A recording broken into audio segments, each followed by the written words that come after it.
We're going to have a little conversation here tonight about exactly how much would you give up?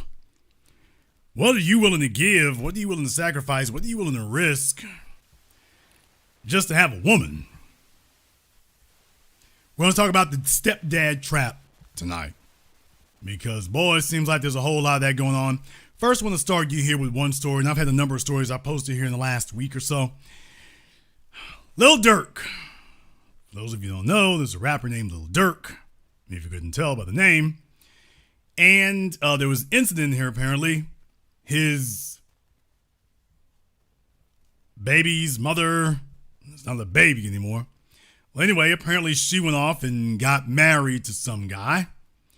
She got married to some guy. This is the guy. This is the guy. And you're probably asking yourself, now, how did he end up in the hospital? Well, he ended up in the hospital because, as you can see here, he got shot by the kid.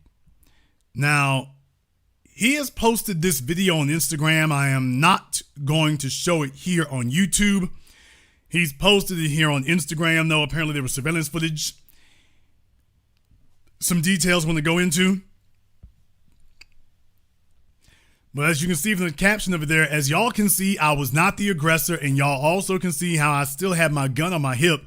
He, talking about the kid, grabbed my gun off my hip following his mom's lead and tried to shoot me and then actually shot me. I advise y'all see it before they take it down. I'm not going to show the video here. I'm not going to play it here for the obvious reasons, but you can see his screen name on Instagram, and it's actually a post. It's not a story. So you can go and go check that out. A lot of folks saying silly things out there and whatnot. He actually posted the incident report. And I want to read to you briefly here what the incident report says. On July 2nd, 2024, FCM Dial interviewed Jerome Harris Jr. That's the kid. That's the step kid. That's his stepson, Lil Durk's biological son. Well, now he's 10 years old. They interviewed him at the IMPD homicide office as part of the assessment investigation. Jerome stated when he and his mother returned. Now, here's the key part coming here now. Jerome, the child, stated that when he and his mother returned to Mr. Pippin, that's the stepdad, returned to Mr. Pippin's mother's home. What? On July 1st, 2024, Ms. Collier and Mr. Pippins were in a verbal fight. So the video here is actually at stepdad's mother's house. This chick goes postal and goes rabid at this man's mother's home. Now, I don't know how many of you would tolerate that at your mama's house. It wasn't like he was smacking her up, but he was trying to restrain her because she was obviously out of control. By the way, they go on to say here, Jerome stated he kept telling Miss Collier to stop fighting with Mr. Pippins. So let me get this straight. The child, 10 years old, is at his step-grandmother's house and is telling his mom to stop trying to fight stepdad. This is the incident report now. Jerome is the 10-year-old. For those of you who having trouble following three people's names, I can't imagine how. Jerome is the 10-year-old. Mr. Pippin is the stepfather. Miss Collier is the mom.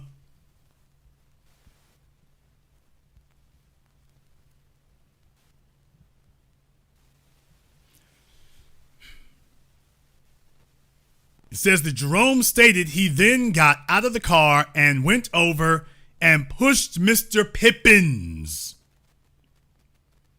FCM Dial asked Jerome if Miss Collier had a gun, and he said yes, but hers didn't go off.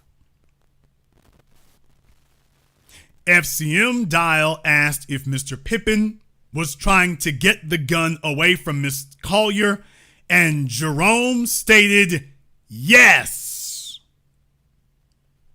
Jerome then admitted to FCM Dial Mr. Pippin's gun had fallen to the ground during the struggle, and he, the stepson, picked the gun up and shot Mr. Pippins to protect Miss Collier. Jerome stated he was scared that Miss Collier was going to get shot. FCM Dial asked Jerome if there had ever been any domestic violence between Mr. Pippins and Miss Collier in the past, and Jerome stated they would yell at each other a lot. Jerome stated Miss Collier gets really mad really fast. Jerome stated that Miss Collier gets really mad really fast.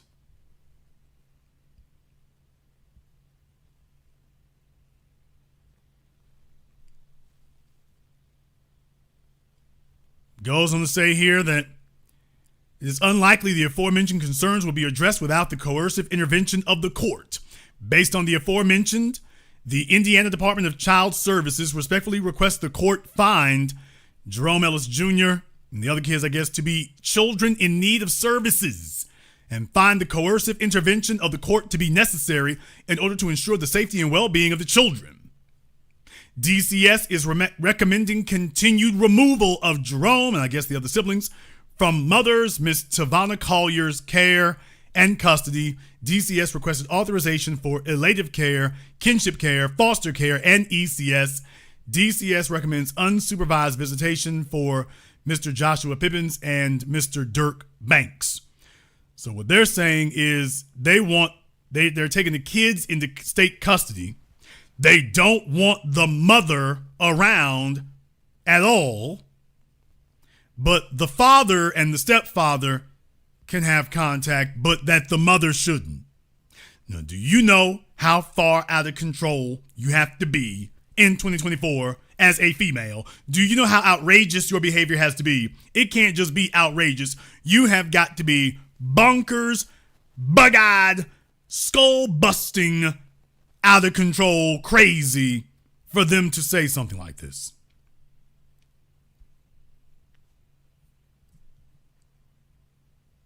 I don't know what it was that she was offering or giving Mr. Collier. Mr. Pippin here. Don't know what it was. But now he's got a hole or two in him as a result of that relationship. And I asked if it was worth it. Well, I guess you could find out from him. Here are his comments from his IG stories. Here's what he has on his IG stories. He says, he has said, now this was posted at the time. I'm trying to post it in the order it was given. Whatever makes y'all feel better, that's why I got custody of my kids and she don't. Y'all so internet, thank God it was me that took the shot and not her. That's still my daughter's mom, but she knows, like I know, God has always been good to me, survivor. Okay.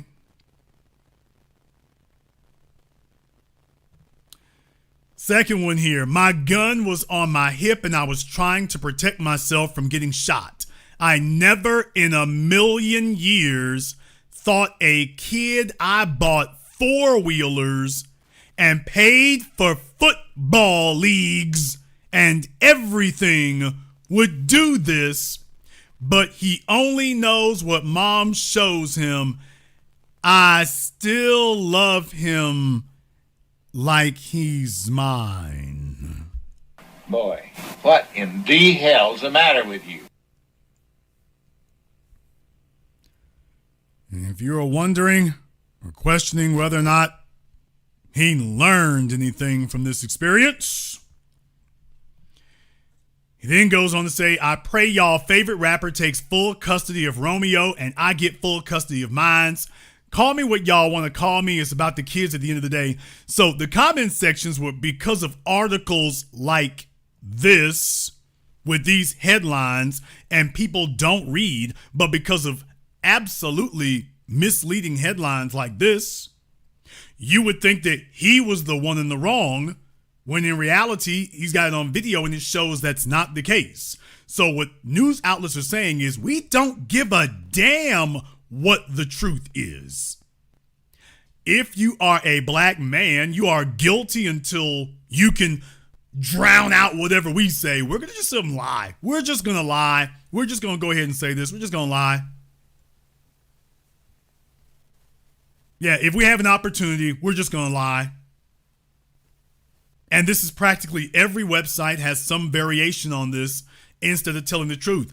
Where's the headline saying that she had the children taken from her? Where's the headline saying that? Oh, they don't have it. But I got to ask a question here. Dude, you was following up behind Lil Durk's. You was getting Lil Durk seconds. What makes you fellas think this is a smart move? You can see the kind of dude she been with. So some of you guys out there, either socially, socioeconomically, emotionally, intellectually, you can't do any better. So, I mean, you just grabbing the low-hanging fruit, and it would be different. I've been telling y'all this forever. It would be different if you sat up here and just laid up with her and sent her home. No, you gonna go all in and try to build a family with Lil Durk's baby mama. Even Lil Durk wasn't big dumb enough to marry her, not to my knowledge. You gonna try to make a family out of Lil Durk's leftovers.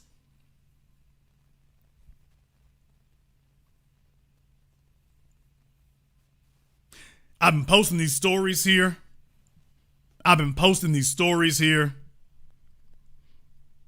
There was another one here that showed up on Mediocre Tutorials, as a matter of fact. It was from another YouTube channel.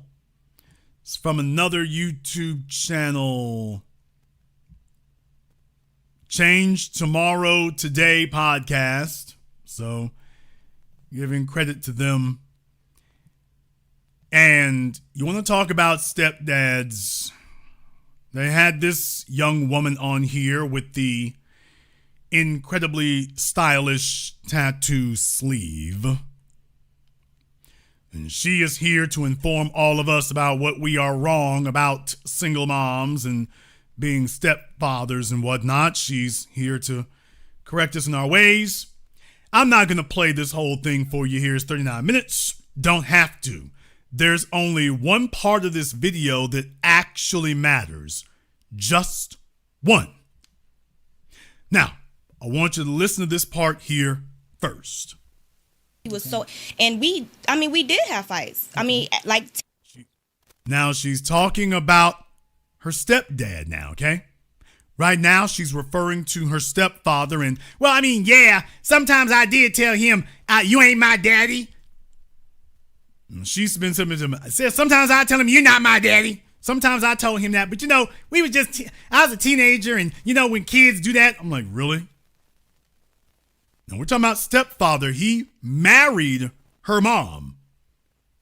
By the way, what about her biological father? Don't worry, you'll get the details on that momentarily, along with a little something extra.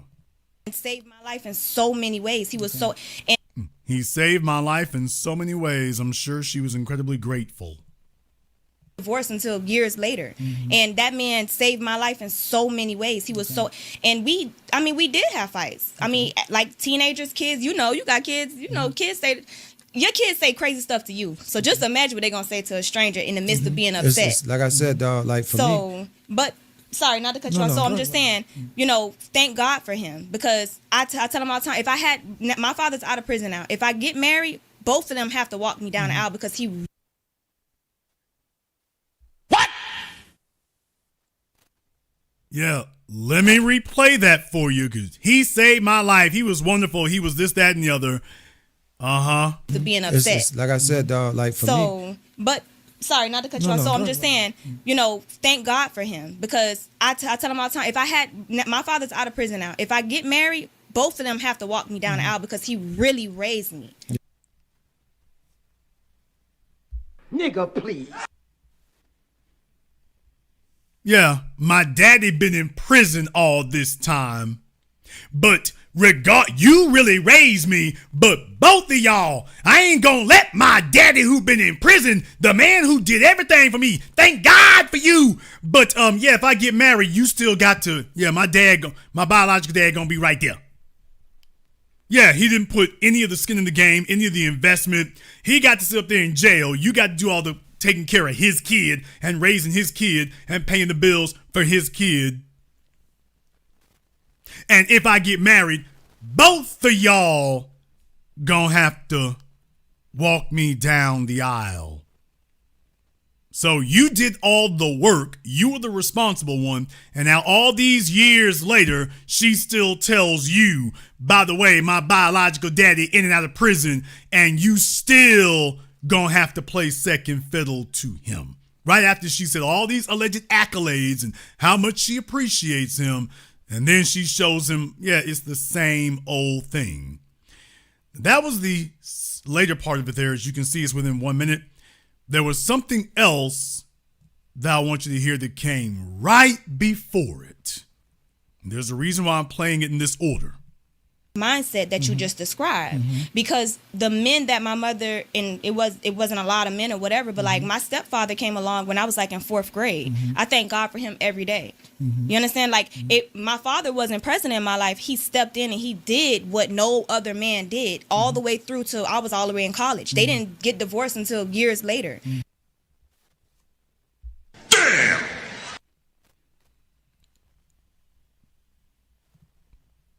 When I was like in 4th grade. I thank God for him every day. You understand? Like my father wasn't present in my life. He stepped in and he did what no other man did all the way through till I was all the way in college. They didn't get divorced until years later. And that man saved my life in so. Did you get that? So he came in the picture when she was in 4th grade, saw her all the way through college.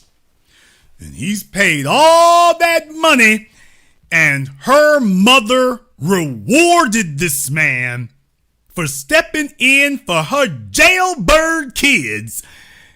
She sat up here and rewarded him with a divorce. Thanks so much for taking care of me and my kids. Boy, if he got put on alimony, that would just be adding insult to injury. Thanks for taking care of my kid by another nigga. The fellow who in and out of jail. Here, you hold this divorce.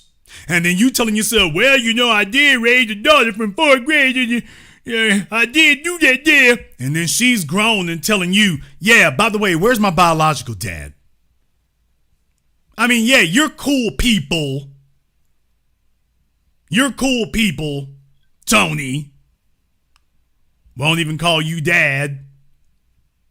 You done did all the damn heavy lifting. You've been to all the basketball games, all the football games, all the hospital trips. You're paying for college. You done sit up here and finance another man's legacy while he's in prison, and she's not holding her biological father accountable 1 inch. At no point have you taken that place all these decades, and at no point have you replaced him. All this physical investment, emotional investment, financial investment, social investment, denial of yourself. And at the end of it all, the daughter is telling you, you ain't really my dad after all these years. And the woman you went into this with divorced you. Oh, only after after you help finish financing and raising her child with another man. Oh, so in other words, after you had outlived your usefulness, now that you're no longer necessary, now she has no problem disregarding the previous decade or two and handing you your walking papers. So all the things that she probably complained about with Mr. Jailbird, why, that she told you was the reason she left him, and then a decade or two later, that became her reason to leave you. And here's the thing though, you've left all your investment with another man's legacy, and that other man's legacy is telling you, I ain't giving up my daddy for nothing. The best you could hope for is both of y'all walk me down the aisle. Now, both of you didn't raise me, but both of you gonna walk me down the aisle. All right, fellas, okay. She's just coming out and saying it. She's just coming out and saying it. No, I'm not finished putting y'all on the pain train. Let me slide over here to America's favorite sucker ass simp, Russell the Simp Wilson. Well, this is on his Instagram here. Boy, I'm telling you, take a look at him. He thinks he doing something slick. Oh, Russell, you really shouldn't be capturing all this on video and pictures, my dude. You shouldn't be doing this. This is a bad idea. This is a terrible idea, Russell. He can't see nothing. She got him blinded because simps are simple. He can't see a damn thing. Celebrating 8 years of God's love and grace over us. At Ciara, since we met, you've been my strength in every trial, my joy in every moment, my peace in every prayer. God blessed me with the most incredible gift in you. I am so grateful for our journey together. Here's to a lifetime more. I love you, Mrs. Wilson, to heaven and back.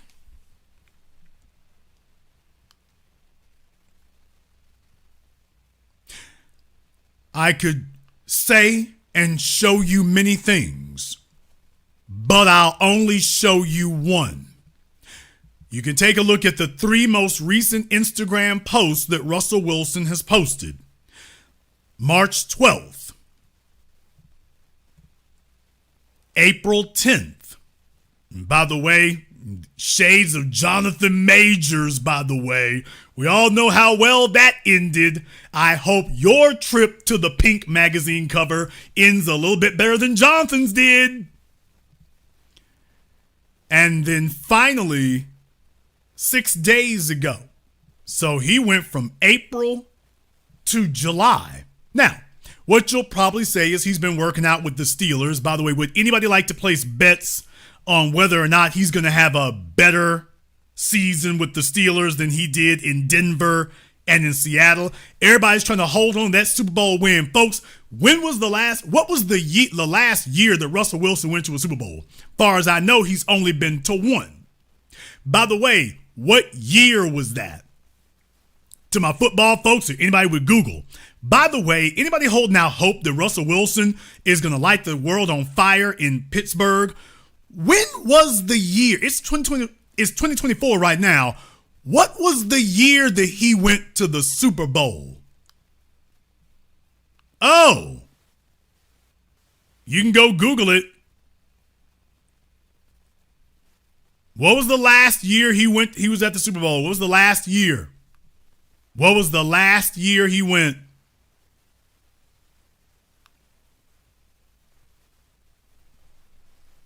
He hasn't been to a Super Bowl since 2014. By the way, how many Super Bowls did he win? Okay, he won one. Been to the Super Bowl twice and won once.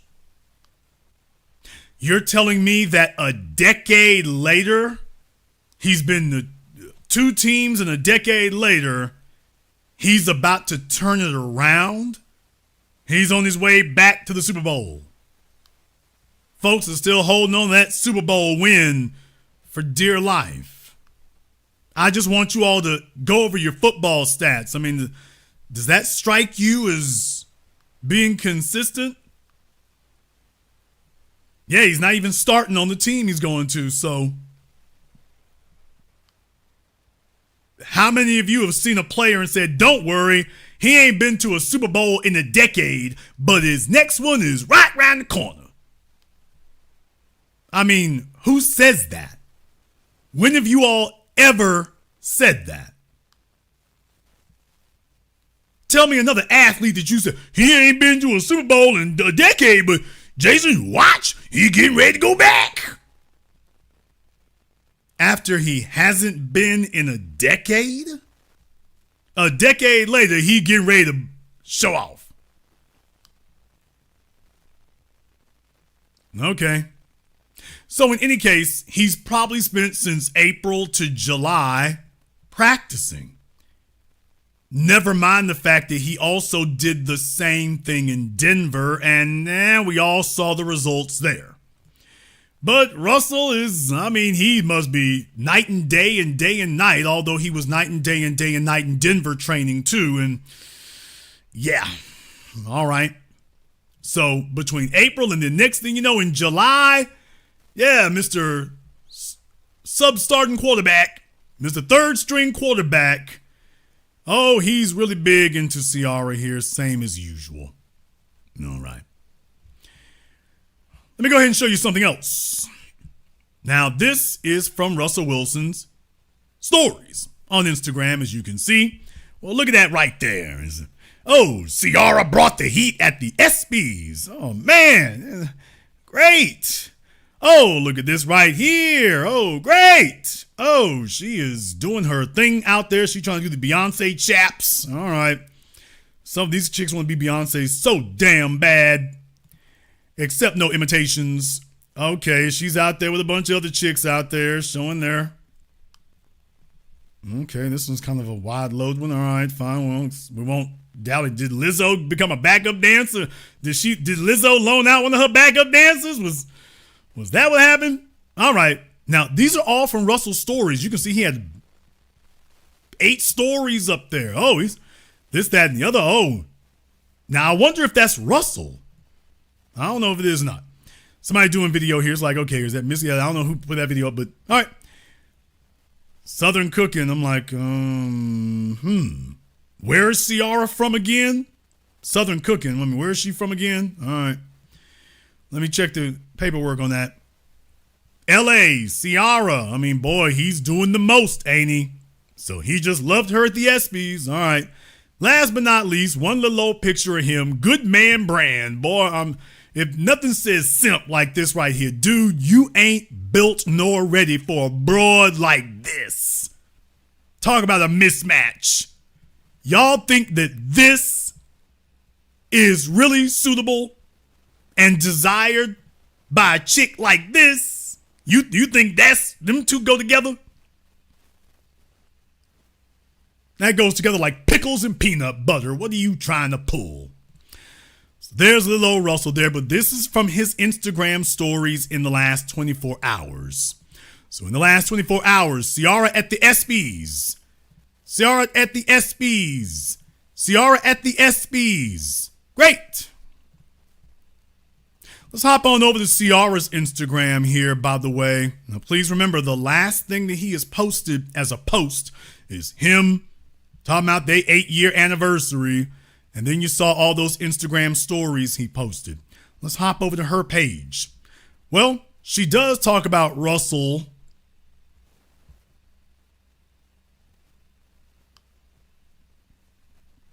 Yeah, 6 days ago. So she posted that because, all right. Yeah, we'll go ahead and do that. Oh boy, take a look at this right here. Boy, I'll be damned. The very next day. Now that's love, Seattle. Oh boy. So what? But this doesn't look so good. So your husband ran out the damn city, but She's there flossing? All right. Okay, she's like, okay, they don't love him, but they love me.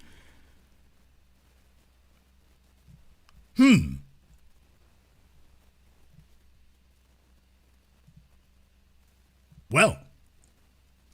All right. Rest of this picture here, we need some context. We need some context. Boy, yo broad sure does give the world a bird's eye view of her butt cheeks there, Russell. I guess you think you flossing. Now, I'm about to get a copyright strike here. I'm about to get a copyright hit, but I can't really avoid it. This is what Ciara posted from July 3rd. So, I guess she must have heard me somewhere and said, oh, I better put some Christian stuff up here. Talk about Christian cringe.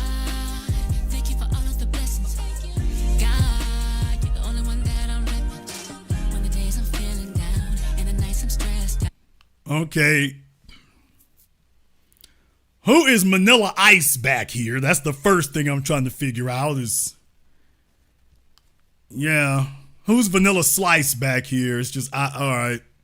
God, I just come talk to you with a prayer. Really ain't nobody greater. You got my back like white tees. Everything about you high key. You protect me from all the low vibrations. Lord, I thank you. Oh, yeah. Lay it all in your arms. Ain't no love like yours. All right. Boy, I'm telling you, Russell must have bucked up on this. You know, you haven't been to church recently there, Ciara. You haven't been to church recently, Ciara. Ciara, you haven't been to church recently. I looked on your Instagram. You know, I haven't posted anything since April, but goodies. You're posting about your goodies with your cross necklace, posting about your goodies. Happy 20th anniversary goodies. Oh, I'd like to hear about your goodies. Boy, I'm telling y'all, when it happens, it's just, it's gonna be like dropping a mountain on an ant when it happens. Oh, take a look here. Good Christian wife. All right. By the way, she sure does look friendly with Lala. Happy birthday to my bestie boo queen, Lazy Boo. How many females out there refer to their female friends as boo? All right. Nothing worried. No worries here. Looks perfectly fine and normal to me. And I don't see a problem. Perfectly normal to me. What do you mean there's an issue? I don't see no issue. Music numero.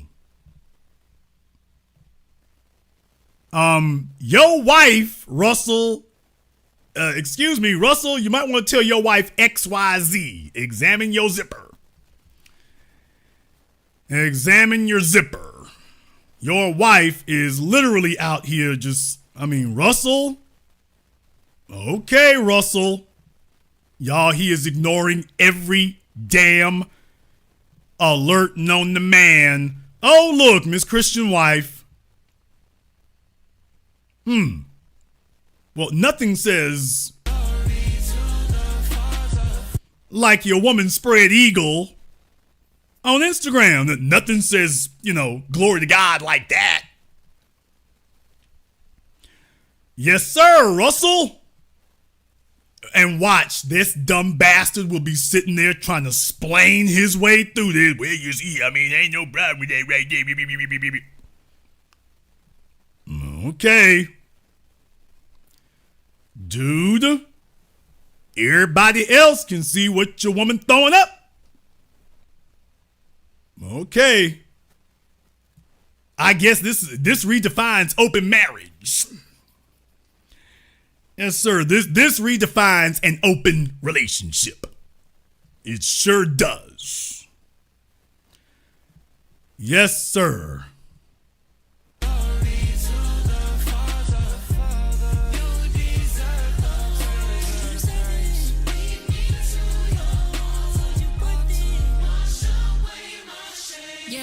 Wash away her shame. Actually, can you bring some of it back? Yeah, your mother washed away a little bit too much shame. Can you bring some of it back? Because she needs mother of 4, by the way. Does this look like Christian's mother, or does this look like Future's woman? Damn! Y'all tell me, does this look like the pastor's wife, or does this look like Future's woman? This ain't 5 years ago. This is a couple weeks ago. You tell me who this looks like right here. Couple weeks ago. I guess she figured, she didn't take it down neither. She talking about, wash away my shame. Didn't take it down. All right, we got Simp Ass over here. But then you notice, by the way, now the last thing he posted was about him and her. She been posting everything about herself. Oh, she been going and going. So she was the last thing on his mind. He wasn't the last thing on hers. Now let's go a little bit further here. Now, you already saw what happened when we looked at Russell Wilson's stories. Let's take a look at Ciara's stories. Well, what do you know? Gee golly willikers. Well, that looks damned familiar. Oh, that's why it looks so familiar. Wasn't really certain at first. Now I know why. That looks damn familiar. Now I know why. Well, what do you know? Yeah. He's her biggest fan, and she's her biggest fan, too. Oh, look. More dancing. And here she is, dancing again. Is that Vanessa Bryant? So it's like, oh, she hobnobbing with the stars. Oh. More dancing, ain't I the greatest? Missy Elliott, all right. More of her and the friends. Oh, look, her with those chaps on. Okay, because nothing says Christian wife and Lord lead me to your altar like wearing some chaps with your butt cheeks out. Oh, look, brought the heat again. From Lala Anthony this time. Okay. Am I the only one getting some queasy vibes? Yo, woman. Okay, folks, all I can say is the optics. Your wife likes Lala. And your wife wanted to make sure that she let the world know that Lala approves. Okay, first in the post, then in the stories. There she is there again. Okay, Victoria Monet, whoever it is. And Serena Williams, glad to see that. Now, here's my point, everyone. Ciara makes a surprise appearance on Ciara makes an appearance on Russell Wilson's stories. Russell Wilson is nowhere to be seen on his wife's stories. Now, she did post there, but Russell's nowhere to be seen.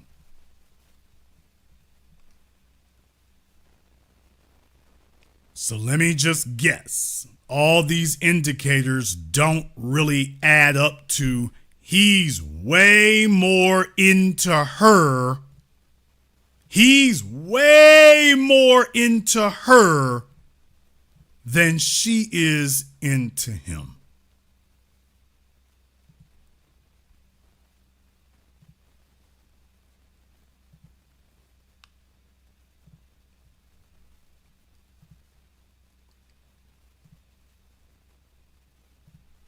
I'm sitting here to let this sink into y'all for just a few moments.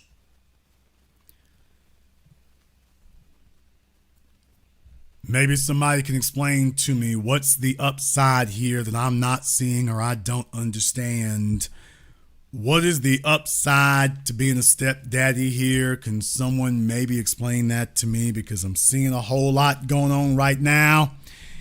And quite frankly, I don't see anything that looks good. I don't see anything that looks good here. I'm looking for certain indicators and I don't see anything that looks good. I see his woman still out here in these streets. And he's sitting there thinking that because he's performed the bailout, he somehow has apparently, I guess he's telling himself that he's bought something or he's gained something. And I'm just looking at all the signs and indicators. All the signs and indicators that would demonstrate that you're imprinting on her. And this right here don't fool me. This right here don't fool me. But I'm pretty sure it fools him.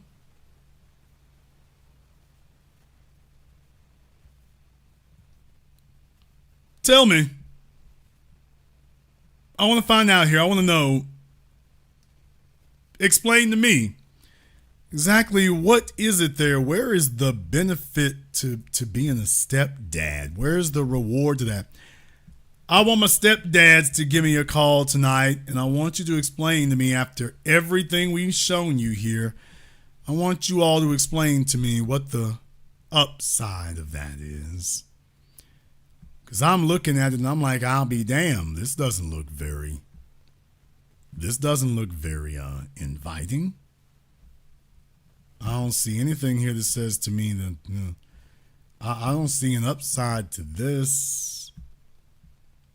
I mean, are you that are the pickings really that slim that you are really just that desperate to have a female that you're going to go into a situation like this that is so obviously fundamentally flawed and you're going to go waltzing off into it anyway? You're just going to overlook every single warning sign because you're telling yourself that when you get done, well, you've made it to easy street. I want to know who the hell this is working out for here. I'd like to have some indicator of who this is working out for. Therefore, because you might disagree, the telephone lines are now open. The number is 646-787-1933. That's 646-787-1933. Your personal access code to the program that all your favorite YouTubers love to hate watch. This is The Biz. We're also going to go ahead and throw up the Zoom. You all can go ahead and take a look at that as well.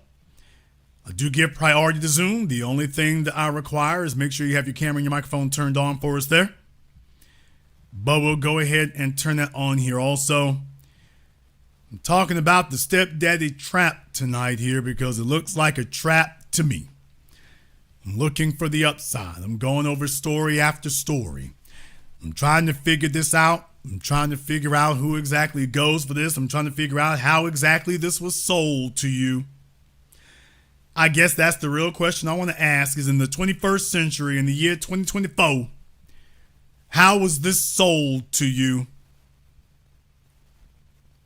If you went for this kind of situation where you have decided to put it all on the line, you're walking in the door, finishing another man's meal and walking in through another man's issues, and you've decided this is the one and this is the place, and we're going to put it all on the line here.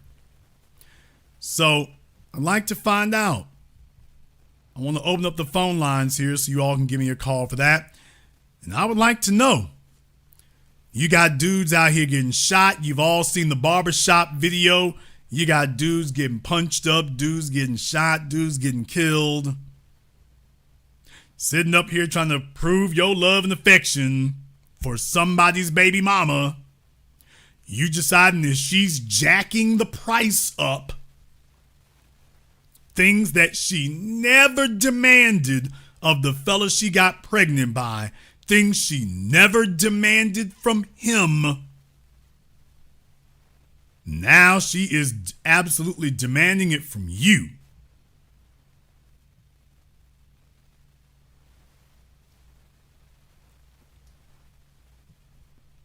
Some people might think that's a square deal. I don't see anything good about that. And I have another story that I posted here a couple weeks ago about dude got killed by the stepson decades later. Yeah, they're grateful over there, aren't they? Decades later. Let me open up the phone lines here. Let me get caller from area code 323. You're on live with The Business. What's your name? Where you calling from? Hey, good evening, Big Brother Jason. This is Brother Elijah calling out of Brooklyn, New York. All right, Brother Elijah out of Brooklyn. What's on your mind? Hey, brother. We're going to have a long list of callers, so I promise you be strong. With this, I have a few questions, but I'm going to get to the first one, Big Brother, because you're more on authority on this than I am. Do you think with the psychology of a lot of these stepdads, because I've been thinking about this lately, most of the time, I could be wrong, most of the time a lot of these guys go for these single baby mothers because most of the time a lot of these single mothers are the only ones buying what they're selling. Could I be wrong there? Very good way of putting it. I mean, that's another way of saying that, his options are not what they need to be. His abilities Yes, are not sir. what they need to be, so he's getting in where he fits in. But the thing Yes, the thing that fellas like that always disregard is she's a single mom for a reason. She's not a single mom without a Yes. reason. She's a single mom for a reason. And you're about to find out what the reason is. Yes, sir. Yes, sir. No, because, like, for example, I was telling you this a few months ago. I'm basically about to go to, tomorrow is a matter of fact, I'm about to go to a somewhat simp fest. My cousin is graduating. My younger cousin's graduating. She graduated law school, and she's going to be doing the graduation party at her father's house. And my cousin and her stepdad, my cousin's stepdad, will also be there. And I'm like, how could, I ask questions all the time. Could it be with her stepdad? He's only 5'3", 5'4", and he was so desperate to get married to my cousin who's like 5'6", 5'7". He couldn't pull no other woman and everything like that. Then when we look at situations like this, this gentleman, Little Dirk, to Little Dirk's credit, he's a known figure and everything like that. And I looked at the stepfather. He's not really, up to, I'll say he's not up to par. I'm not judging the brother, but he's not a no Little Dirk status. And I'm asking, could this have been the best he can do and the only he can do? Sometimes not even the best, but the only he can do. That's my question. Well, in this situation here, obviously, fellas, they get with a chick. It's a really weird thing. I've experienced this myself. Fellas who sit up here, and if a chick is with a known dude, there's a bunch of fellas out there who want her more because of that. It's real weird. Call it moist or whatever, but it's real, real weird. And it's one of those situations where, her being with a well-known rapper, or a lot of dudes will sit up here and be pursuing her more because of that. Oh, you used to sleep with Jay-Z? You used to sleep with Drake? You used to sleep with Lil Wayne? So, in other words, she's what you were saying there before, it really dovetails off of that. She's become a status symbol to him. Not that there's much to it, but when you're a guy who's doing nothing, a woman who's done 1% raises your stock, especially when you're doing 0%. So the truth of the matter is, her getting run through by rappers or whatever, that for a lot of, I can't even say some, for a lot of dudes out there, that raises her value. That makes her more desirable. Yes, sir. It's a real icky thing to think about. It's a real icky thing to consider having that kind of situation. All I can say is your accomplishments are zero if that's your reaction, because you're supposed to have the exact opposite reaction. familiarity with the folks she done slept with is supposed to send you the other direction. So for that to happen there, it's like, yeah, dudes out here, they just, this is how they're living. Yes, sir. And then when you was touching on America's favorite simp, all right, Russell Wilson, you brought up definitely Ciara. And my godfather was telling me about this because he said he understood the Ciara and Russell Wilson situation. But Ciara is celebrating her 20th anniversary of her debut album, Cookies. I remember that. And to my understanding, Russell Wilson was still in high school. Would you say that he is doing what he's doing because technically Ciara was like his high school crush, his high school dream, and that's why he's acting the way he is? Russell Wilson is doing this for two reasons. Number one, yes, sir. Russell has always been the odd man out. He's always been the square. He comes from this square Christian family that really strike me as being more like that Mormon thing or something. They're on the outside of black society. And he's always been the odd man out. He doesn't have any black credentials, yes, any hood credentials, any street credentials. You know, he's just this little oddball. And he's just gotten older. What he did pick up was a football, skill. But other than that, there really isn't anything to him. That's all there is. So that's how he ended up with his first wife. And then she was like, yeah, I'm cutting bait. And then she was gone. So he's always had this inferiority complex. You heard that one of the football players called me a couple years ago and said, yeah, we play against Russell. Everybody gets on him about that. So he hears this all the time. Ciara was supposed to be his proof that that's not who he is. Ciara's supposed to be his proof that that's not who he is. That's supposed to be confirming that's not who he is. And she saw he was sitting there and waiting, and that she could jack the price up as high as she wanted. And he was going to go for it. She saw, now that comes to the second part. First of all, he didn't have any credentials. He felt like an odd man out. He always has. He's been feeling inferior because of that. Number two, he's a fan. He's been a fan.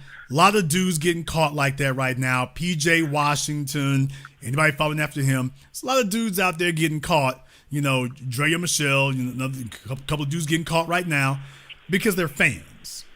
And rather than having a female who's a fan of you, they're instead fans of these women.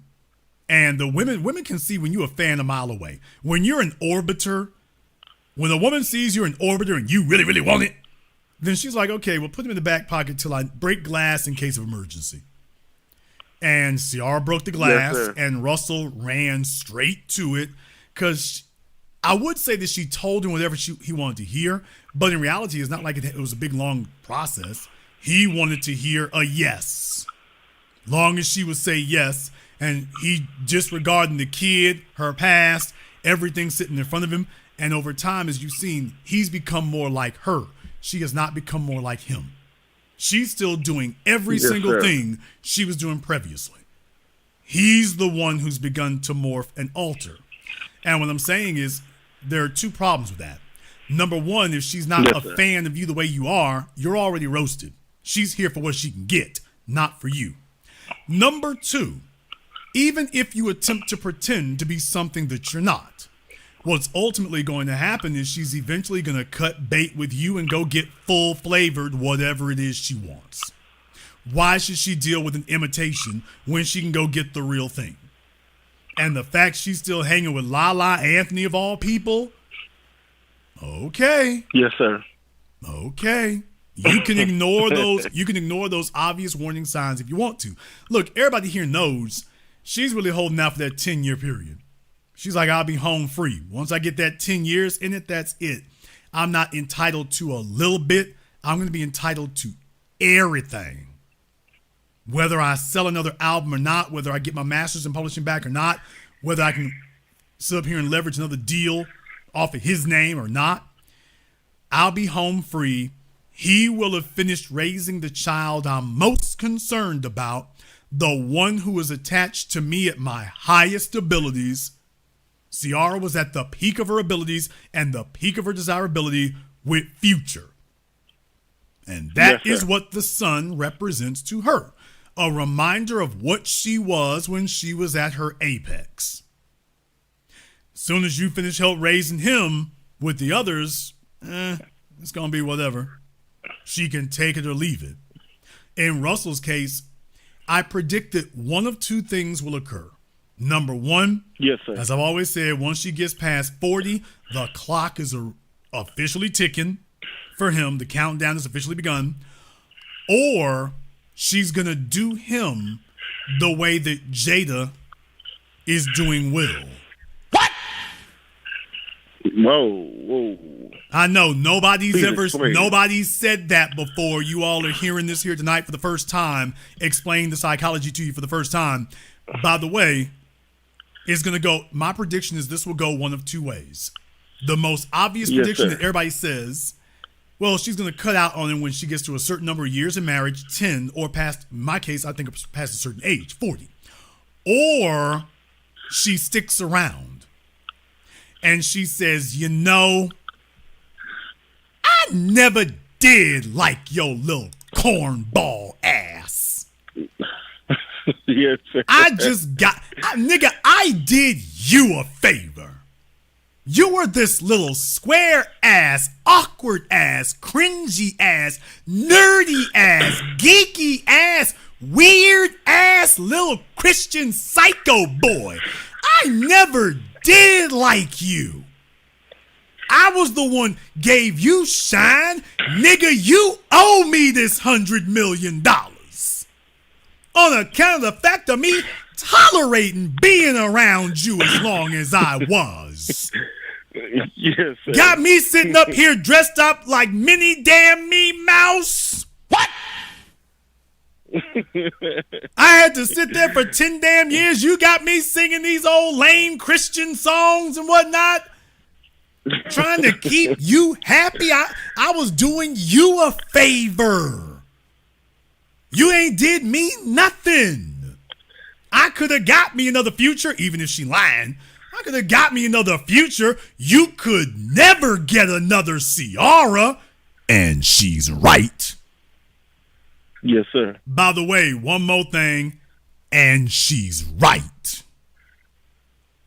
On a level playing field where he had to compete on personality alone, Russell Wilson could never bag a Ciara, much less a second one. You take his NFL career from him, ain't no Ciara, damn sure, wasn't no first wife, damn sure ain't Ciara, and absolutely would not be anything after that. So just mark my words, it's good. If you're asking me, it's going to turn out to be one of those two things. She either leaves him as soon as the getting is good, or she stays and she's like, now that you done got me over 40 and my name is so attached to yours and really there's not another better train coming, I'm going to stick around, but nigga, I'm going to do whatever the hell I want to do. On account of the fact that I'm doing you a damn favor, so she gonna really start ripping in. So you take a look at Megan Good, you take a look at Tia Mowry, that she will be the wife who stays while she's doing all that. Simply on account of the fact that there's not another better option out there. But y'all tell me if you think I'm wrong, that she would get up one day and tell me, I never did like your little cornball ass. The whole time I've been with you, I've never liked you. I've tolerated you.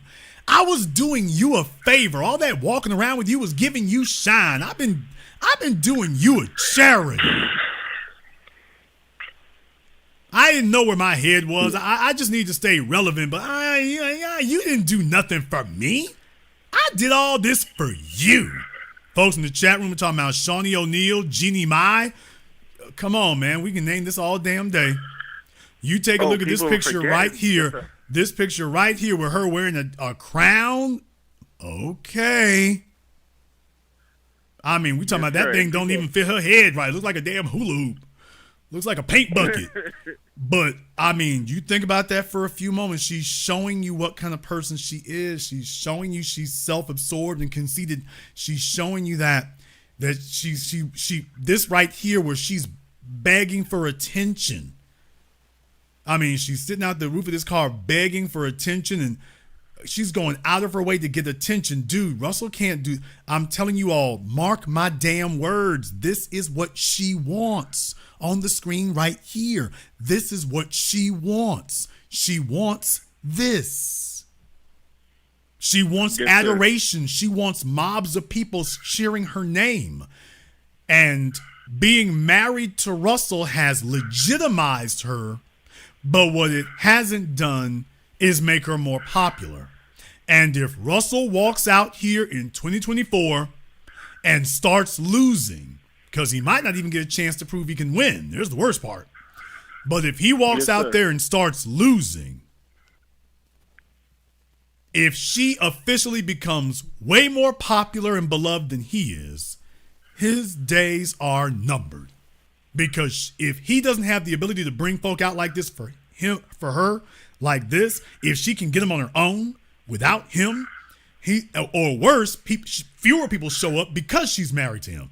She's not going to she's with him for money and status. And if he loses the status, she's like, I can already get the money without you. I've been married to you all this time. I don't need you anymore. I can get the money without you. If you can't deliver any more status to me, you don't have any purpose at all. Yes, sir. Yes, sir. When you made that when you played that amazing video, that interesting video about that woman talking about her stepdad and her father that was in jail. Sorry to hear that. But when you played that video reminded me, it was so similar just to what happened last year with Ever Marcel and Mike Sterling. And Mike Sterling, the lawyer from Atlanta, married Ever Marcel and adopted her daughter. And Ever Marcel did the same thing this woman did, rewarded that brother with a divorce. And unfortunately, the brother was fighting more for the marriage than Ever Marcel was. And when I was thinking about this for a second, I have this question. When did single mothers lose their humble behavior? I thought you'd be a single mother, you're humble, if somebody wants to get with you. When did they just start acting out and showing off? Because this had to be probably within the last 15 to 20 years, brother. Single mothers have never been humble. It was just that as a society, we had a code of conduct where it was openly known that, we don't really want to fool with y'all. So they had to get on their P's and Q's and stay on their P's and Q's. Also, we didn't have no-fault divorce, so if she ever backslid into her hoish ways, if she got divorced, she got left back where she was. What we've done as a society is change the damn rules where you put all the advantages on the single mom sides. There's no longer a social penalty, a social stigma, a legal penalty or legal stigma. So you haven't just made it level, you've given them all the advantages and none of the responsibilities. So of course, why wouldn't they sit up here and give in to their darkest, deepest urges? Now that, unlike in decades or centuries past, you're no longer enforcing a penalty against it. That's what changed. Yes, sir. That's the only thing that has changed. They were always like this since the Garden of Eden. They've always been like this. There was just a heavy penalty to pay if you tried to stand on it. In the last 40 years, Western American society, in specific Western society in general, has removed that penalty. And what do you know? They're doing the same thing they always did. It's just, okay, now we're pedal to the metal and foot to the floor. Yes, sir. Oh, brother, look, man, I got to leave the line open for the other callers, man. $B1, excellent broadcaster. Thank you so much for taking my call, brother. $B1 to you and their family. Thank you very much for giving us a call tonight. The other thing is, it used to be that, a six-figure income wasn't for most of the population. We didn't have a middle class until the middle of the 20th century. So if she was able to get a man to be protector and provider at a working class level, she was doing good. Oh, she was doing real good. Now their perspectives have become delusional. But the other part of it is there are enough simps out there Or at least there are some simps out there enough. They know there's enough dudes out there who are just dog ass desperate. They'll just take whatever they can get, however they can get it. And that's literally where they are. All right, let's go ahead and get over here on Zoom. I've got Ryan on Zoom. And what's on your mind, brother? Oh, hi, Jason. My name is Ryan. I'm from London. You've told me to message you a few times directly. I made a comment on your Vince McMahon video about the famous art, and I was around that time. You've told me to call in a few times. But anyway, on my mind is this. I would say, in my experience dealing with my kids and their stepfather, he's actually winning at the moment. So I had a conversation with my daughter the other day. It was a quite tough one, and because I told her I'm not in the house and I can't really be there to raise you, it's a tough job for me. So she was just saying, my stepdad's a better dad than you. He spends a lot of time with mummy. And I was just like in a tough situation. So I think in some aspects, stepdads can have an advantage. Well, I mean, under certain circumstances, it depends on what's going on with you. So there's where the issue would be. I mean, if he is an upgrade socially and intellectually, and if you got to have a particularly poisonous female you've had children with, well, yeah, that can certainly happen. But it would start with you. It would start with you first. Yeah. So let me find out a couple of things here first. You said stepdad. So that means that she's married this man? She hasn't married him, no. Okay, well, he ain't no stepdad then. Of course, I've said that. Okay, well, he's just the dude over there. But, like I say, clearly the programming is taking place. So... Well, Jason, I'll be honest with myself. I'll say I'll strike out. Well, I've said you've made me up my game a lot, so I'm gonna strike out. I've got 5 kids for 4 women. All right, I'll strike out. Boy, so what in the hell's the matter with you? I just wasn't sexually responsible, Jason. That's where I got to ask, brother, where are your people from? Which part of the Caribbean your people from? You know it, Jason. My dad is half Guyanese, half Jamaican, same with my mother. There you go. All right, that explains a lot. Them Jamaican cats, boy, I'm telling you, y'all be doing the most. Well, they be doing the most, boy. This is their MO. Well, Jason, I've just got to be honest. I mean, I don't sugarcoat or hide anything. I know I'm behind the 8 ball. But I've made a lot of steps to kind of sort myself out financially. But the only thing is, you've got to exchange time for money. So it's impacting the amount of time I'm spending with my children.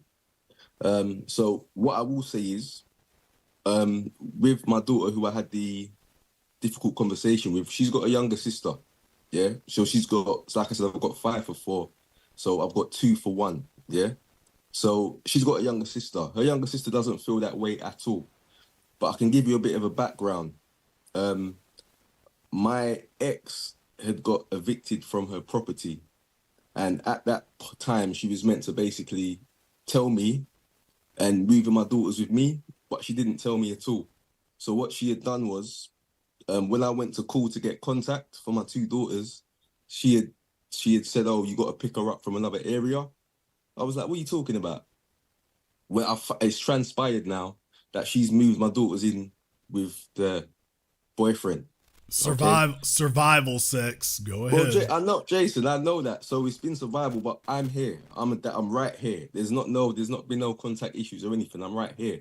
So at that moment, I just felt really betrayed. Okay, so they're living together. Slow down, bro. Betrayed by whom? I just think that as a mother, you wouldn't put your kids in a situation where they're living in the next man's roof. Okay, but here's the issue. The issue is you're dealing with a female who doesn't think of herself as a mother first. She thinks of herself as a female first. So she is more concerned about A, not having to submit to your authority, and B, trying to do things her way and save face or whatever. So she's been more concerned about that. Now, I'm not going to I haven't gotten to your situation yet. I'll get to that in a minute. But certainly when you start seeing things like that occur, I mean, she neither sees you nor accepts you as her leader or her protector and provider. So, yeah, as far as she's concerned, that's a different matter. Now, let me find out a couple of things here.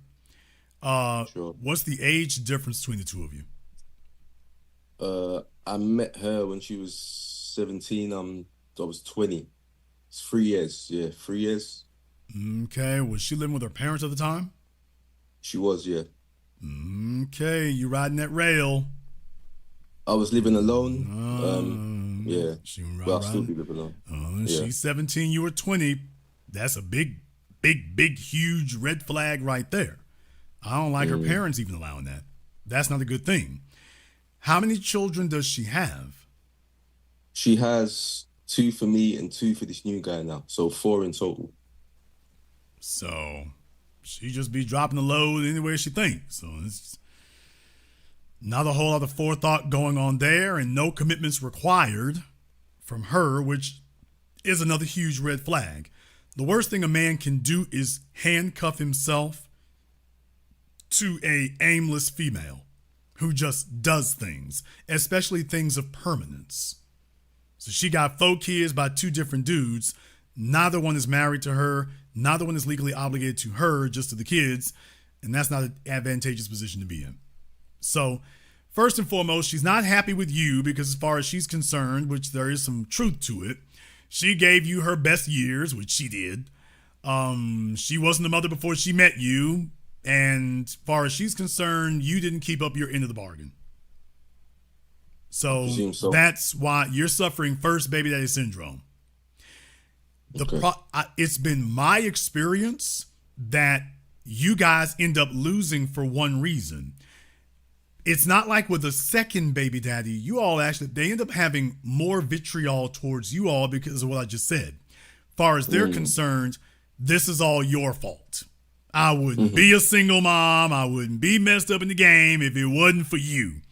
Either if you didn't get me pregnant, never mind the fact that she's in charge of birth control, but if you didn't get me pregnant or if you had upheld your end of the bargain, including the unspoken female assumptions. Which, if you remember my Patreon, you know what the unspoken female assumptions are. But just to remind those of you who are not members of my Patreon, what none of these other folk tell you is that women have unspoken assumptions. Unspoken female assumption number 1, that her life will get better simply as a consequence of your presence in it. Notice I didn't say because of your job, your income, nothing else. Simply your being there is supposed to upgrade her life. So in other words, she has the expectation that you walking through the door is supposed to make her life better. Never mind if it's not realistic, never mind if it's not practical, never mind any of that. That's what she expects. Unspoken female assumption number 2. Now, this is the one that the guy she's with now is going to run into. And it depends on how low you left the bar. Unspoken female assumption number 2 is that she is going to be able to take up exactly where she left off with the previous guy and go up from there. She will not have to start from 0. She'll be able to just start from wherever she left off with you and take up from there. This guy's taking her with her 2 kids by you. So he's doing that part. And if he's providing something you weren't, well, any port in the storm. So far that would be working. So yes, in this situation here, no, she would not be prone to be that type of cooperation you used to get from her and whatnot when she was your woman. Yeah, you don't have that anymore. Yeah. Not anymore. Yeah. She's gonna have a permanent grudge about this now. Especially if there's another dude doing stuff. It's gonna be a permanent grudge where that's concerned. And the first order of business, now here's a real issue, is that she's telling the kids, not to respect you. Because they're not doing that. They're not just doing that out of nowhere. She's telling them that that you've been greenlit. You've been greenlit for disrespect. I agree. I mean, I would say my younger daughter, she's very respectful. But my older daughter, she's for 16. now. For now, Jason, for now. So she's like, my oldest daughter's 16, 17. She's going to college, but her mother kind of muddy coddles her. So I want my daughter to work. I was working since I was 15. And I think working in the real world will show you you get a lot of bumps and cuts and grazes and how to deal with people. Okay, Her slow mum down. Your oldest daughter is how old again? So, like I said, I've got 5 for 4. My oldest daughter is 21. Well, I mean, your oldest one with this chick. She is 16, going to be 17 soon. Okay, let me find out. The woman you had these kids with, which line in this 4 different women, which one is she? Number 1, number 4? Which? Number 2. And there are 2 women after her. Yes. That's why your daughters don't respect you. I know that. I mean, you can't unring that bell. It would be different if you just did that, but it's just like, as far as they're concerned, you did not stop and put your focus on them. You were just like, oh, well, damn them. And so I know there's been neglect in that regard. There's been emotional neglect in that regard. You can't be an effective head of household to 4 different households spread around London. Jason, I know that. And okay. Just listen and soak that up, sir. I'm explaining to you why it is so that you understand this. And also the other young men out there, do not do this thinking that it's a victimless crime. You can't be a father to 4 different households. This woman was second in line, 2 other women after that. As far as these kids are concerned, you just dropped them with her where she at, and you just out here in these streets. They have not forgotten that. Also, because of the way you've been doing things, you probably have not given them very much time because you could not. No. Okay. Boys tend to deal with that far better than girls do. Boys tend to deal with that being left alone better than females do. So what I'm saying is that the male figure that's supposed to be in her life, daddy's little girl, and she don't have that relationship with you at all. She does not see you that way. It's just like, this is my dad on this sheet of paper over here.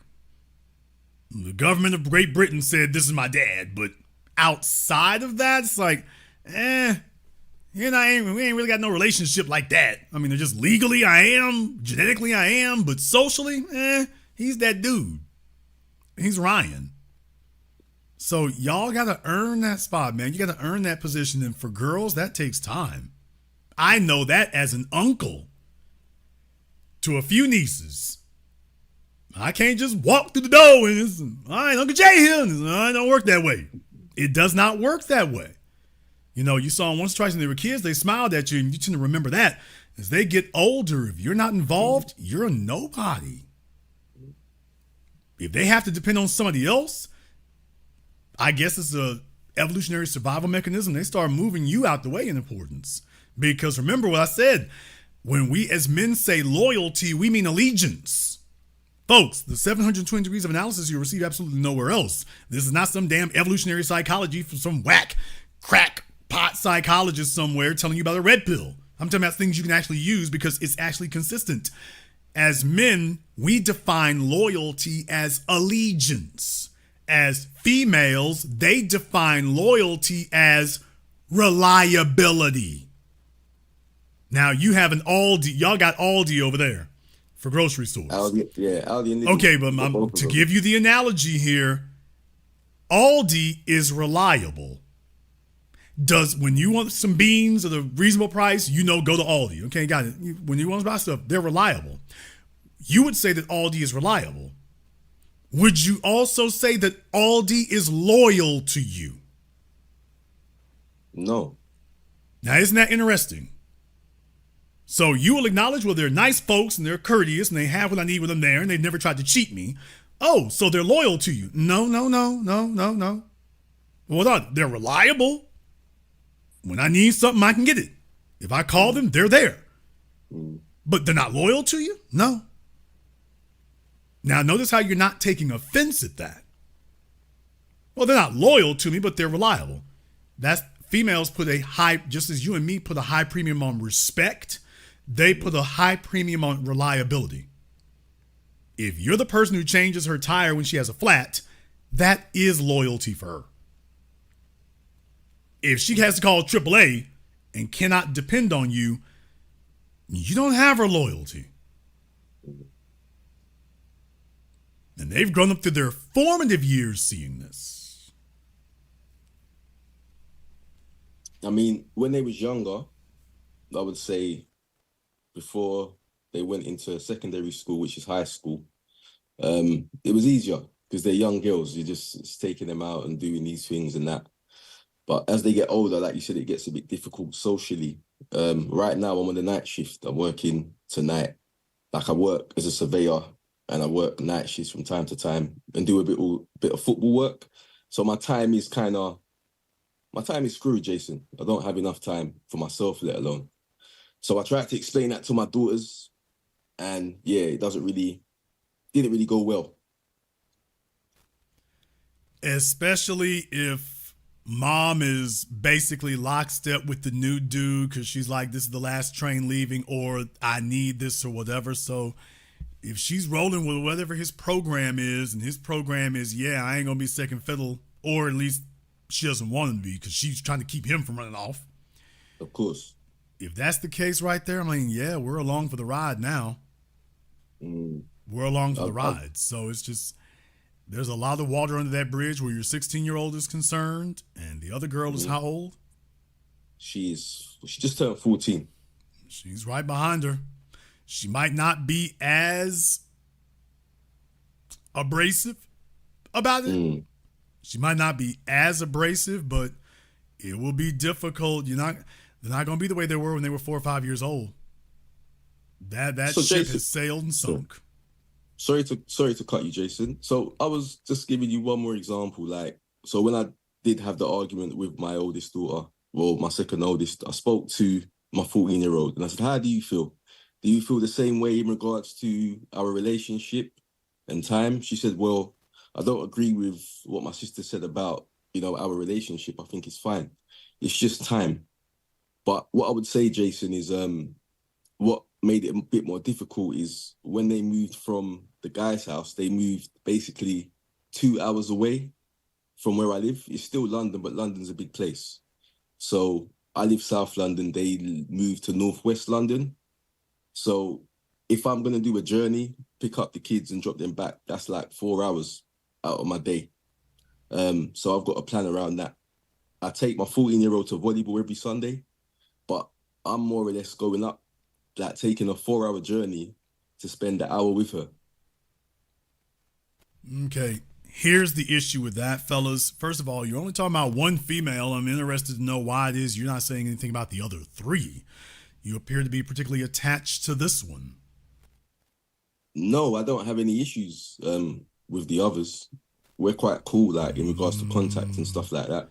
We're cool for contact. That does not tell me how the situation with the children is, though.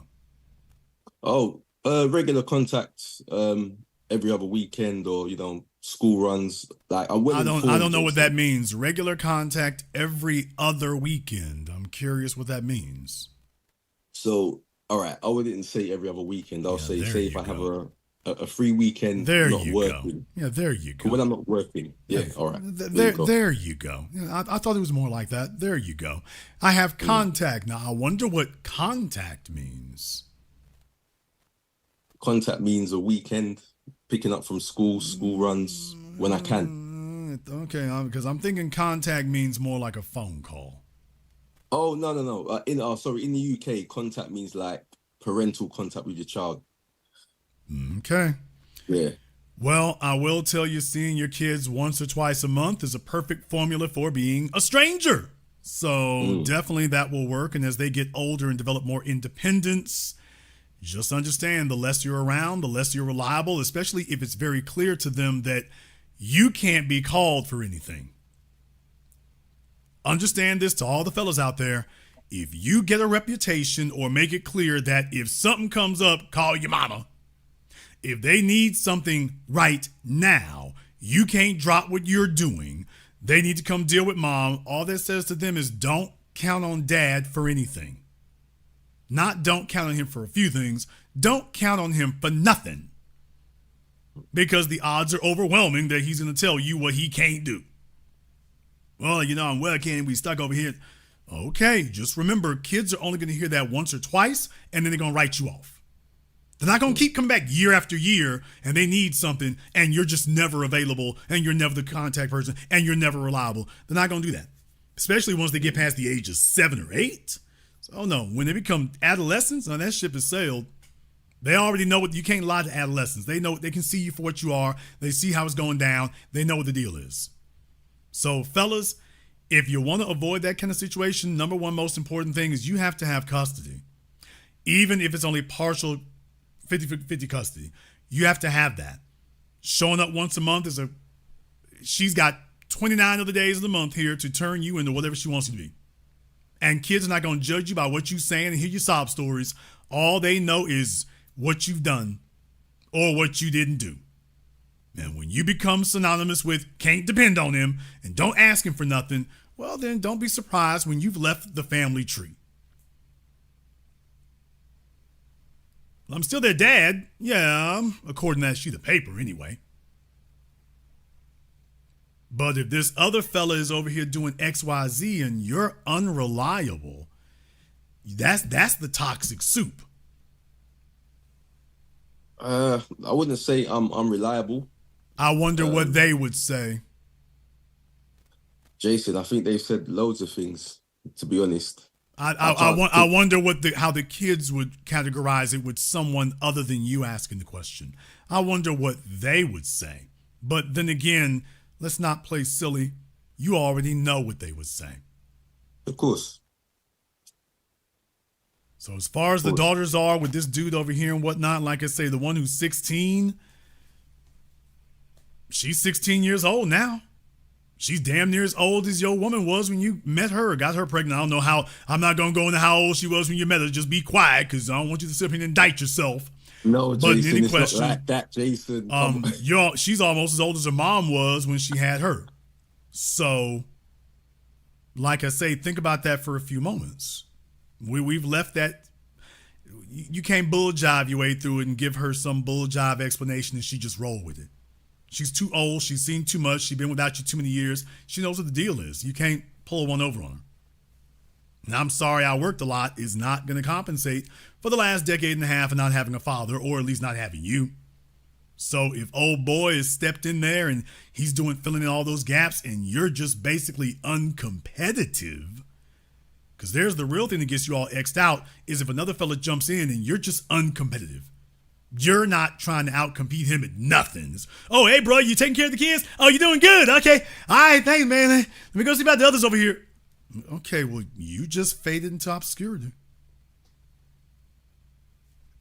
Jason, there's been moments where, I wouldn't say, how can I put it?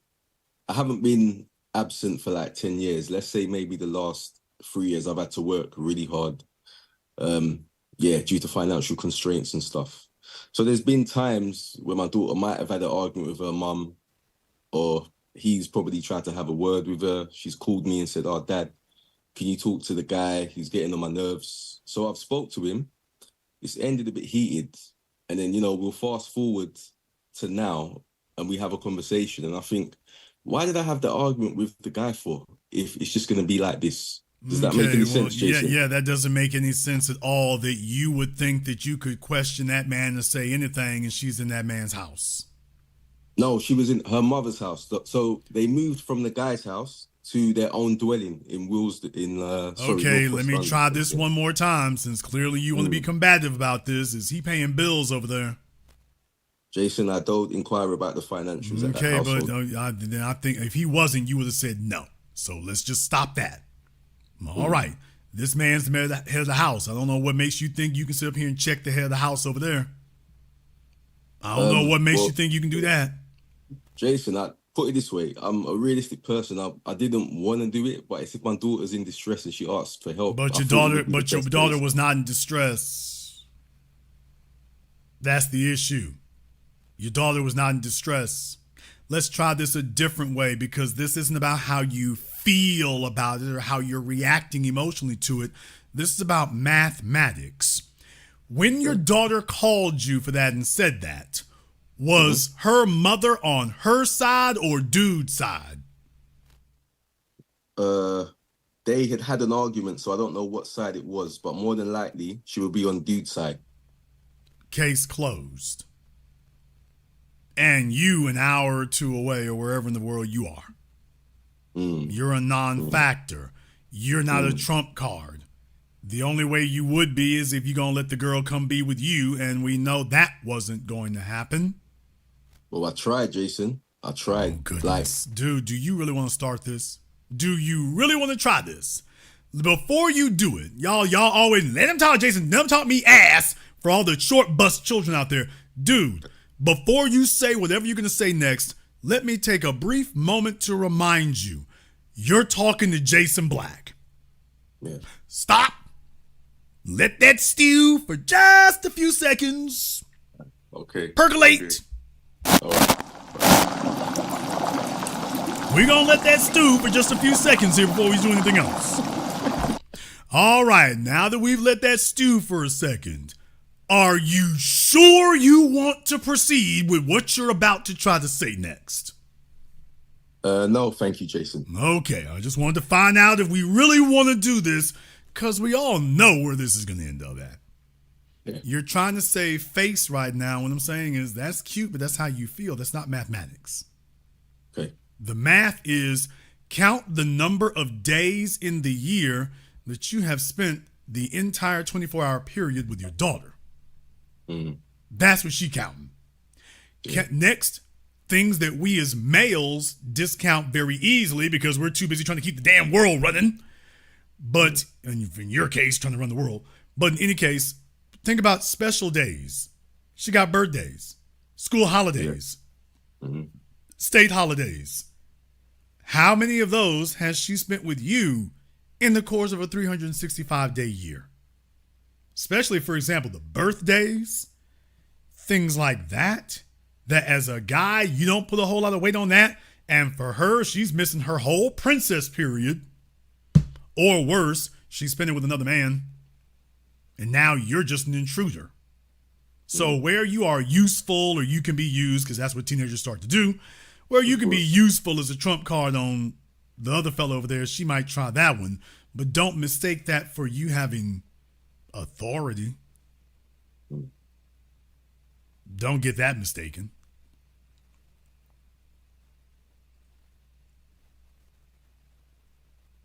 I hear you loud and clear, Jason. Right now, I mean, like I say, the best you could do right now is, number one, your time frame that you got things put out there and whatnot. You can't bogart your way into nothing. You can't I'm your daddy your way into nothing. She's had her whole life of watching this. She's been there for the whole thing. 16 years, she's been there for the whole thing.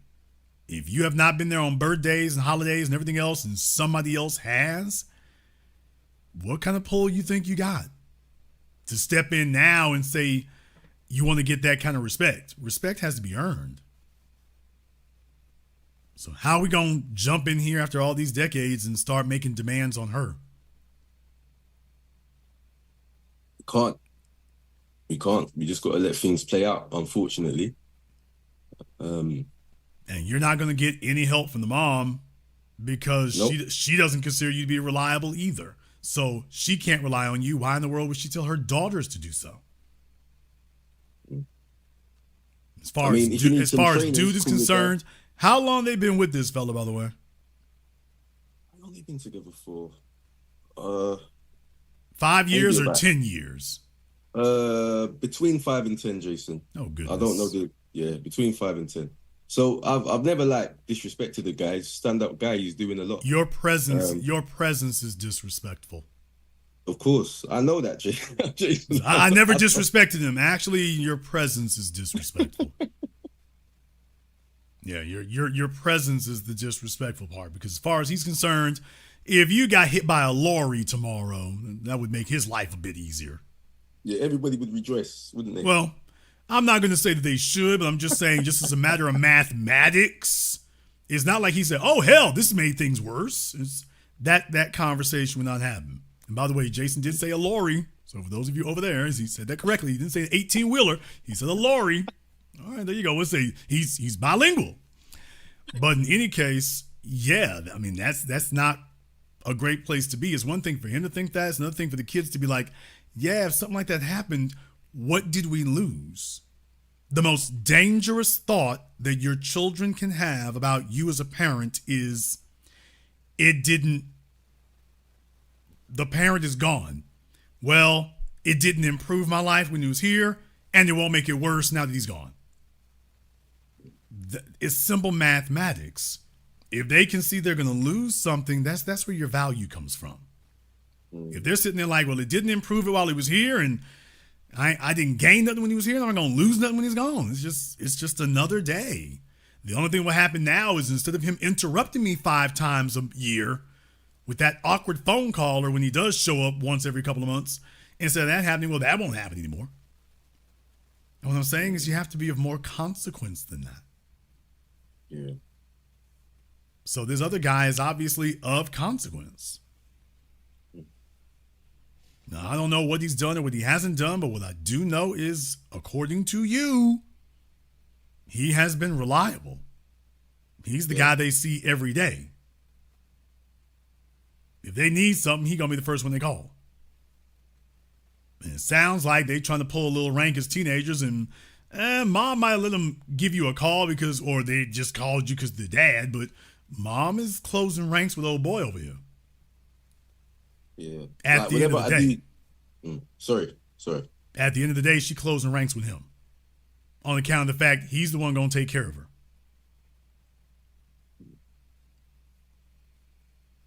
Yeah. I mean, I do get calls regarding, like, I might get cussed out, and then maybe 2 days later, Dad, can I have some money for this, or can I have money for that? Okay, that's the problem right there. So the daughter is calling you up and cursing you out, really? No, she wouldn't curse me out. I'll say, like, talk back in certain ways. I could never, how can I put this, Jason? Me growing up, I couldn't say she if my mum was in the house. Like, I couldn't refer to her as she or him. It was just a lack of disrespect. I couldn't even talk back more than so. And I wouldn't even say it's this generation of kids. I'll just say, you know, some kids express themselves differently. I don't allow it, but sometimes you got to let a kid talk. If I didn't let my daughter talk, I wouldn't know how she feels.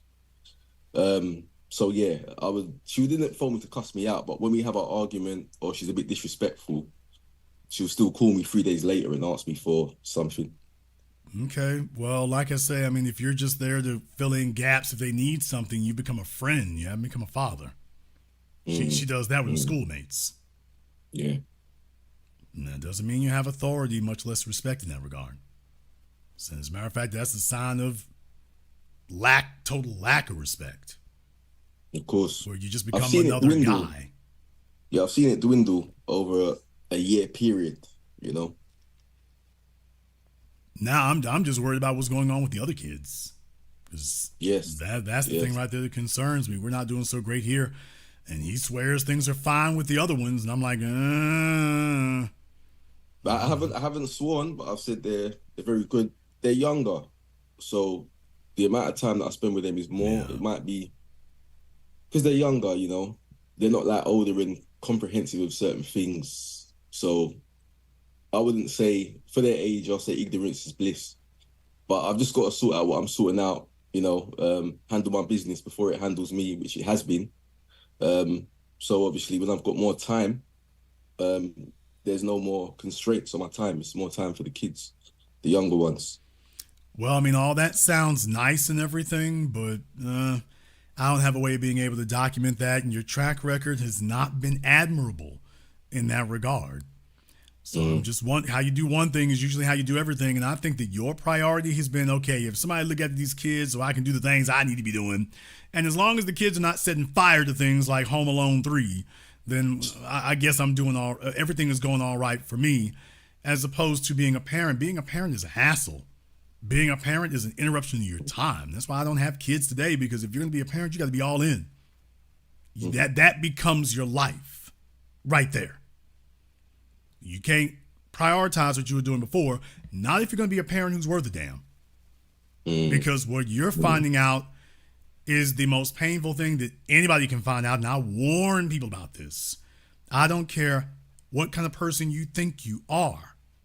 When you're young and you can chase them broads and run them streets and get that money, okay, but eventually we get to a point where, number one, our lives better be together.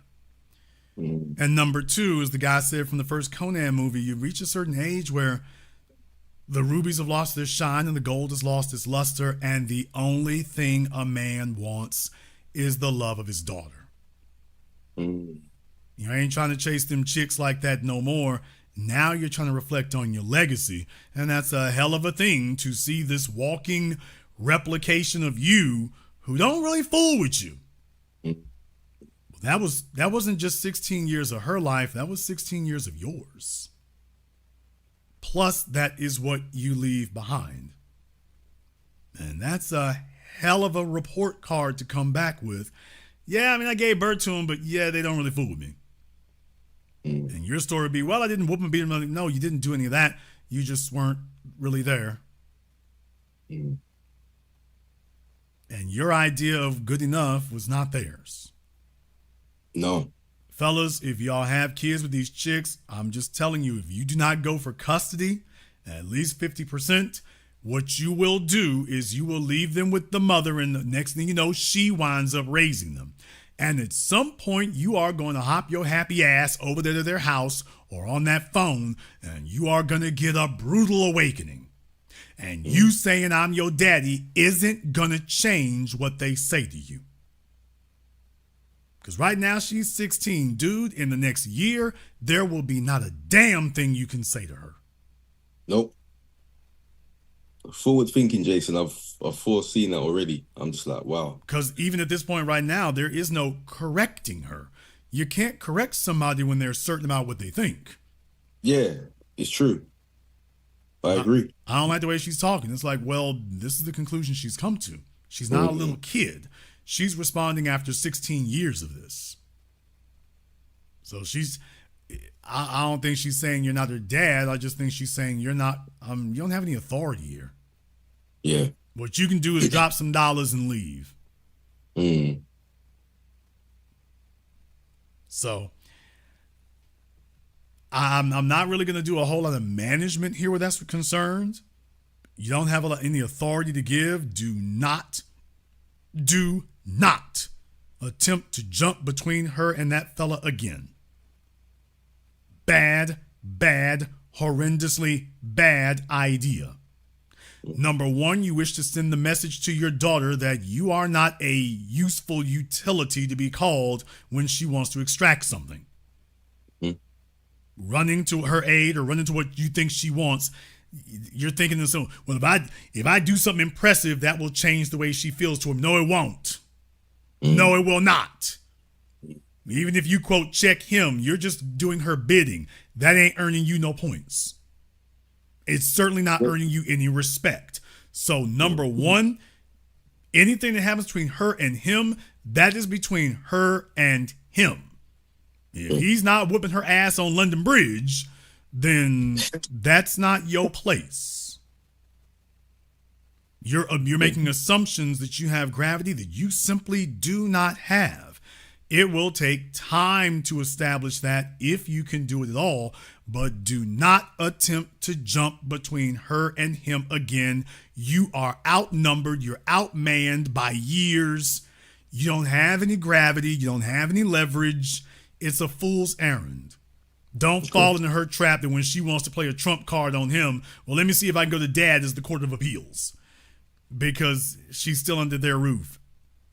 The most you can do is throw some dollars her way. That's all you can do. And you don't want that to be, you never want to deal with this female, any female, even if you're related to her, in a situation where she calls and you throwing money. You being a walking paycheck. It's tricky. It's tricky. Well, you being a walking paycheck does not require respect. No, it doesn't. It inspires the other thing. So don't do that. Period. Something happens, you be a listening ear. You be an attentive listening ear. That's what you are. But you are not going to try to trump card him. Number one, you can't. Number two, it ain't gaining you any respect. Your respect is going to come from how much time you spend with her. You have already lost out on the childhood years, the most important formative ones. Now there's a wall.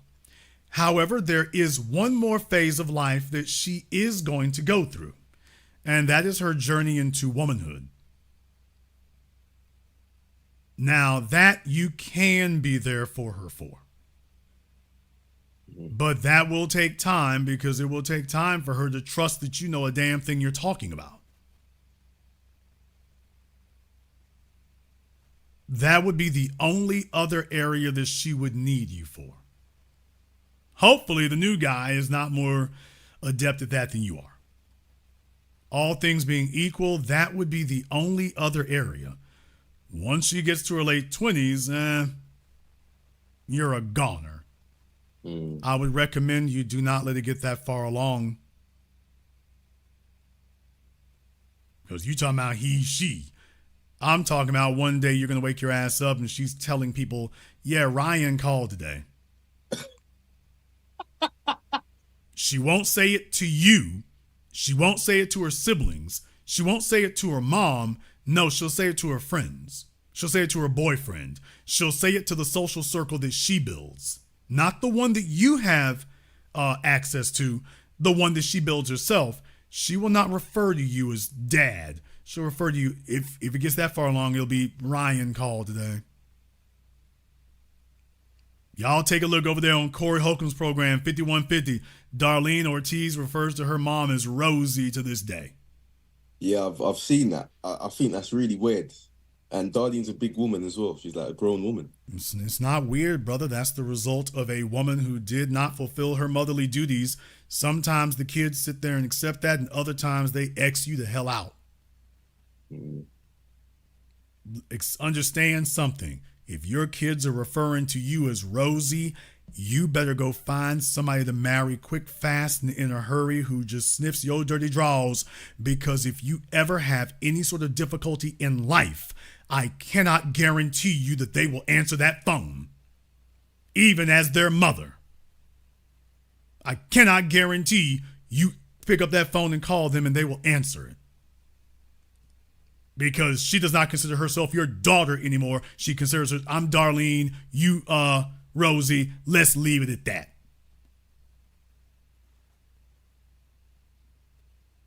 And at the rate you're going, you're going to be on the fast track to that one. And you'll be telling yourself, well, I wasn't that bad. It wasn't like I was beating the kids, whatever. And go, let that be your comfort. Let that be your consolation then. If you think that sentence is going to make any difference, okay, go for it. Just because you didn't think you were being negligent to that degree, okay, they should be all right with that. Okay, just because you think that's okay, all right, see how that floats. Try it out. See if it works better than the last 16 years did. So I will tell you, do not try to push nothing. You need to show your results. You definitely need to be spending more time with them. Jason, that's a 2 hour drive from here. Then I hope the subways don't have any delays. Sir, there's an old saying, no one ever got buried with the words, I wish I'd spent more time at the office on their tombstone. Yeah. Now, actually, that's not true. There actually was one guy, apparently, who heard the joke and decided, oh, no, actually, I feel differently. So there actually is a guy, at least one I can think of, who did get that put on his tombstone. I wish I spent more time at the office, so his life must have sucked. But I don't think that's what you want etched on yours. No, Jason. No, I don't. Okay. Fellas, you make your decisions here. You will either spend more time at the office or you'll spend more time with your family. You'll make your choices. But just remember one more thing. If you drop dead tomorrow, your coworkers and your boss are going to think about you for about 30 minutes. You know, you tell me I'm wrong. It will literally take them within the hour to start looking for somebody else to be in your chair, take your place. Whether their mode is going to be, ooh, I'm sorry about it right there. And within an hour, they're going to start trying to figure out who's going to be your replacement. Do we need to put an ad on monster.com or Career Builder? They'll mourn you for about 5 seconds. And then they will immediately start looking for whoever's going to sit in your seat. As men, yes, you have to make a living, but you better not make your job your primary investment. You better not do that.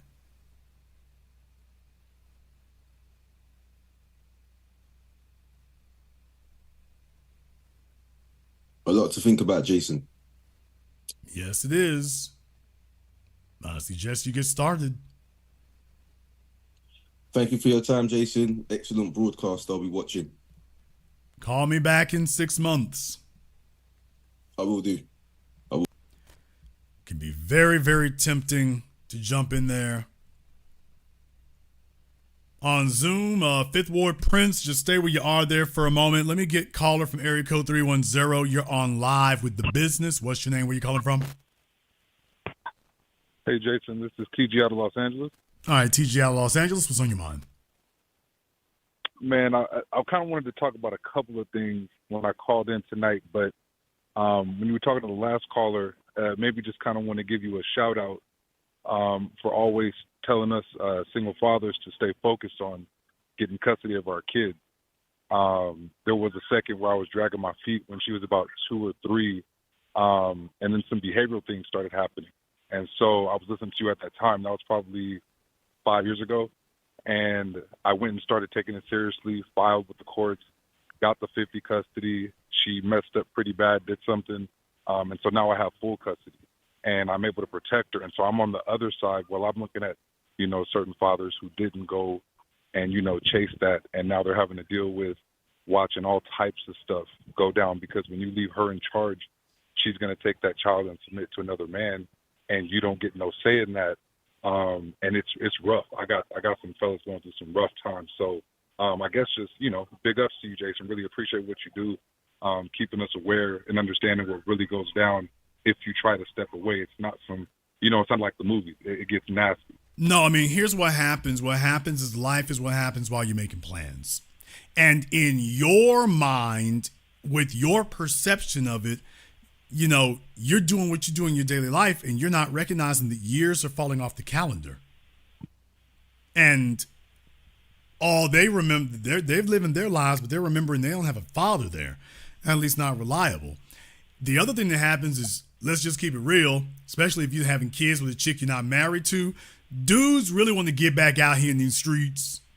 Okay, she didn't abort the kids, so now she's trying to make me be a dad. I ain't really trying to do that because I wasn't trying to be no father with her. I was just really trying to grip them butt cheeks, and now we done gotten stuck with this. And fellas really want to try to live that life and get back out there in them streets and be single. And what I'm saying is, hey, fellas, you got 2 choices in this world. You can either do it the way dudes like me do and choose to stay single and no kids, or you're going to have kids and you're going to switch gears.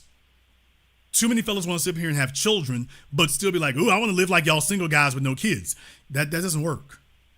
It doesn't work. Especially if she got to carry the freight, she's going straight to child support on you. She's like, okay, if I got to take an L, we all take an L. Fellas got to keep that in mind. That your life has changed. It's different now. You can't do like you were doing before. Now you got to pay the cost to be the boss. That is what it is. You're not a single man. You're not a single childless man anymore. You don't get to live like one. You make a choice. You either say, hey, look, I'm going to stick to myself, or, okay, let me go have this kid. All right, you're going to have that kid and everything that comes with it. Yep. So there's the important part of it, because just understand, as I said, females have expectations. And if she's not going to take responsibility for her part in this, sabotaging your kids is how she gets even with you.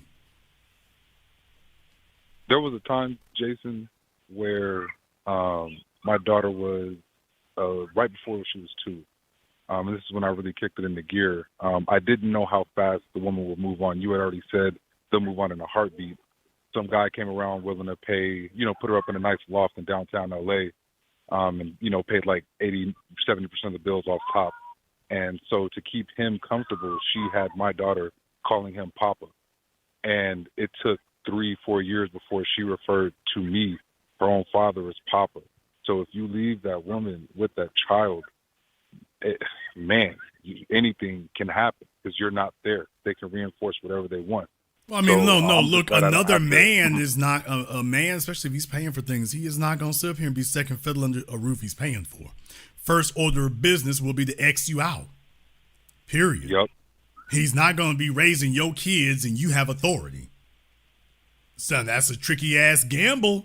You step in trying to be somebody's stepdaddy or replacement. That's a tricky ass gamble, and it usually does not work. But that's not going to prevent them from going straight to work. And it's like, okay, yeah, that dude don't run nothing over here. I run this. So yes, minimizing you becomes the first order of business. She had made a promise when we had decided to split, when my daughter was about a year and a year and 8 months old, so like 18, 22 months, whatever that is.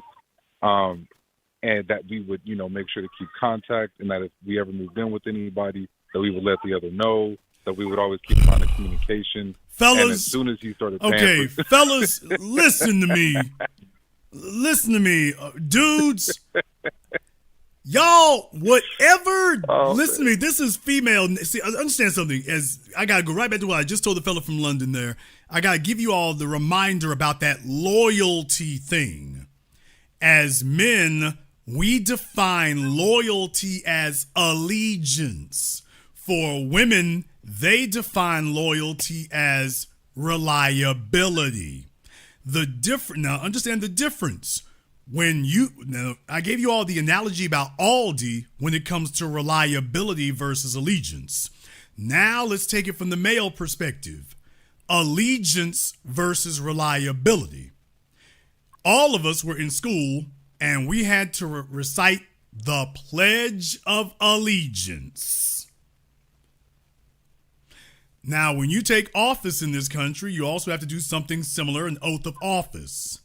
But remember something, when you are required to declare allegiance, that's a legally binding thing. I swear allegiance to the flag of the United States of America and to the republic for which it stands. One nation, under God, indivisible, with liberty and justice for them folks. Did y'all understand what you just said? I pledge allegiance to the flag of the United States of America and to the republic for which it stands.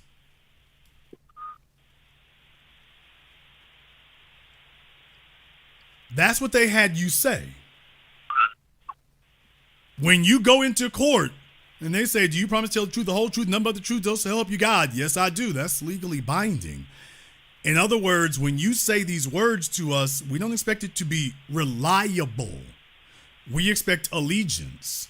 And if you do not remain consistent with that, there are consequences. If another man tells you, you give another man $1,000 and he tells you he's going to pay you back in 2 weeks, you ain't looking for excuses in 2 weeks. You're looking for your bread. Even if you don't need the money, it's not about the money. It's about, does this man keep his word? Because as a male, we understand that men who do not keep their word, they're not just annoying, they're a threat to your life. If you can't count on his word, he is a danger to your life. This is why as men, we have a volatile reaction to untrustworthy people in general and untrustworthy males in specific. We don't fool with dudes who are likely to be traitors, backstabbers, don't keep their word, don't have allegiance to anybody. We don't fool with them. That's a deadly threat to have around you. Women do not operate the same way. So, fellas, when you tell me about all the agreements and promises that you made with the chick when you two were together, please understand that these hoes ain't loyal. These ain't hoes. I damn sure did. And deal with it, nigga. Fellas, deal with it.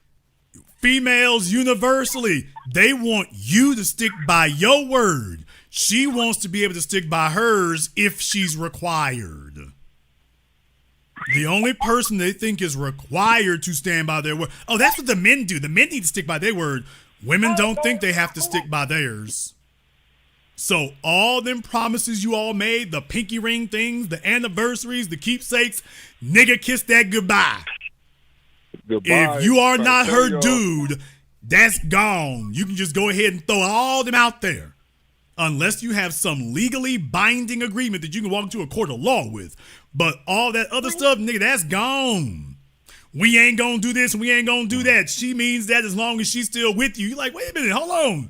That's supposed to apply when you ain't with me. I said, okay, nigga, if you ain't here to enforce it, That's the rule. Man. They say what they think they need to get you to do what they want and for you to extend yourself. As soon as it's no longer convenient for her, all that's out the window. Man, Jason, I just want to, real quick, the young lady that you saved, my beautiful daughter, she listens to you with me all the time, so she just wants to say hi real quick. Say hi. Hi. Hi. Glad to meet you. Hello. Hello. Man, she'll understand later, but she knows your voice, what you call it, unadulterated. She'll say at the beginning, but I just want you to know you're doing good work out here. You're saving real lives. It's not just some stuff on a broadcast. So I got to get to some daddy stuff, but you're much appreciated, Jason. You have a great night. Thank you very much for giving us a call tonight. Jason, love the kids. All right, let me get over here on Zoom. Let me get Fifth Ward. What the hell? Yeah, that was my other account. That's my. All right. Sorry about that. I had to go back on my regular. Well, Prince is trying to get his money together over there. He's trying to. He's using the child support account. That's the one he's using now. He's using the child support account tonight. Old girl done seen him on the other Zoom account. He's like, let me use this the child support account over here now. It's like, Jason, I can talk to you over here on the bat phone. She ain't watching me on this account. Now I can say what I really want to say. She ain't watching this account. No, that's my little take care of my little business over there. You know what I'm saying? Y'all knows he on the other side of the room too. So he knows whenever he got the other screen name, he's on the other side of the room. On this note, this is the other one. I don't tell him about this computer over here. It's tucked into the wall. But I need to say some things that she could still try to go after me in alimony court for. But let me say it over here on this one. So she ain't looking for this account. You never know who's watching, Jason. You never know who's watching. Yeah, y'all. He'll be showing up on like Google or whatever that thing is on FaceTime. They'll be showing him online. He don't want to see he's online. She see I'm awake. She saw the thing pop up. Where you at, Prince? Where my money? I'm trying to keep a low profile, man. You know what I'm saying. But Jason, I just want to say, brother, you know what a lot of guys won't accept. They didn't fight for their children. You got to be willing to put financial resources into making sure your children are okay, whether you're with a woman or not. And like I said, I had joint custody of my daughter, and I had it such where when she was with her mother, she could, if she needed open heart surgery, she had full responsibility. She could do that. If she needed open heart surgery with me, it was like that. I wouldn't do anything without talking to her mother about it, but it wasn't no. She was with me from Thursday to Monday, with her mama from Monday to Thursday, like that. And my daughter could not leave the area. That cost a lot of money, sacrifice, time. But guess what? I'm the one that chose to conceive her. You understand? So men, guys, you can't be loose with your seed. If we didn't learn anything from the baby boomer generation, and it just didn't start there, but as you said earlier, Jason, it became less punishment. There was less punishment as time went on. Because remember, that was a day women just having babies willy-nilly. That wasn't acceptable. No, we sent their ass down south or up north, depending on where they were from. So that was what used to happen then. Today, they walk around the high school with the kids. Yes, they had. I remember they started pregnancy schools and stuff. All this. Oh, daycares. Daycares. They started putting daycares in the school. What do you know? Now every heifer wants to get pregnant. So, all right. The ones who aren't having abortions. Yes, and then when they give it 13-year-olds baby showers, you know things went left. Now, Jason, these guys I think they have to know it. A woman's word don't mean anything. It's her cooperation. So when they caught up, I guess men get caught up in the fog of sex, easy access, and they saying, you know what, I'm going to be able to impregnate her so she ain't going to go no farther than I go. They don't think ahead of the time that what impact this is going to have on the child's life. You're not there to protect them. A child is more likely to be abused if their father is not around. And I don't know how men can say, well, I'm so busy. Excuse me? Busy? That is your business right there. So if but they're thinking so much about the woman dominating the female. I don't know what they think they can dominate women through sex or whatever. Now, Jason, it's important that a daughter knows that her father is willing to fight for her. And I want to ask you a question. Do single mothers see men interchangeable in their children's life? Whether she can conceive it with one man, do she think, because I've heard women say this, and I don't know if this is an ideology or a game that they're running. They really believe that the father doesn't matter. I can find another man that I can substitute in that spot. Females operate along two tracks. So when you hear the red pill guys talk about, alpha seed, beta need, there's what the woman wants for herself personally, and then there's what she knows she needs. So those two tracks are running simultaneously. In her idea of a perfect world, she would have the local lowlife who's exciting and run the streets and whatnot. He would do that for 18 hours a day, but he would always come home to her. He would flip psyches and flip switches and be a completely different person when he's at home with her. Okay. So in females' minds, that would be the perfect male. That he is simultaneously reckless and responsible. Edgy. Simultaneously a street dude and a nerd. Simultaneously loves soap operas and BET. Dr. Jekyll and Mr. Hyde. Oh yeah, but more like Dr. Hyde and Mr. Jekyll. Wow. More like that. More like an amalgam. So it's not that he was even switch over, it's just this schizophrenic creature that really can't exist. That's the way the female psyche operates. It's only once they get, it used to be that the fathers corrected them before they went in the world with it. Now there's nobody correcting them. And so they're out there in the world with delusional, idiotic ideas that cannot work. And then they usually end up pregnant by their idiotic ideas. Then after they've gotten their butts in the crack for so long, then they want to start listening.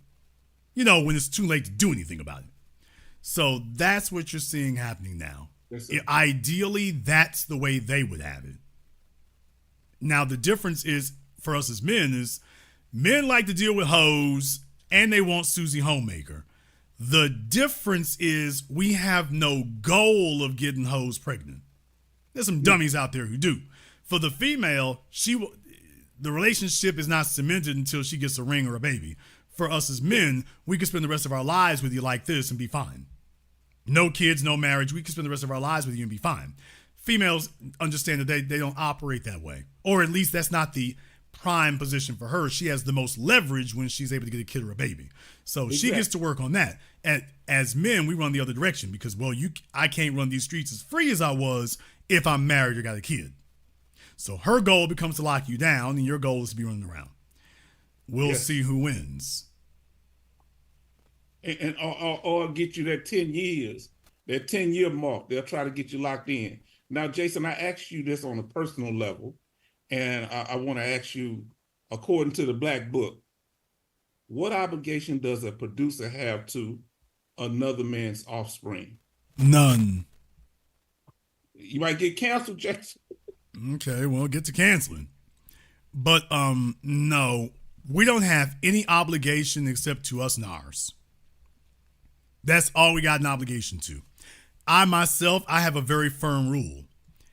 I only have an obligation to those who belong to me.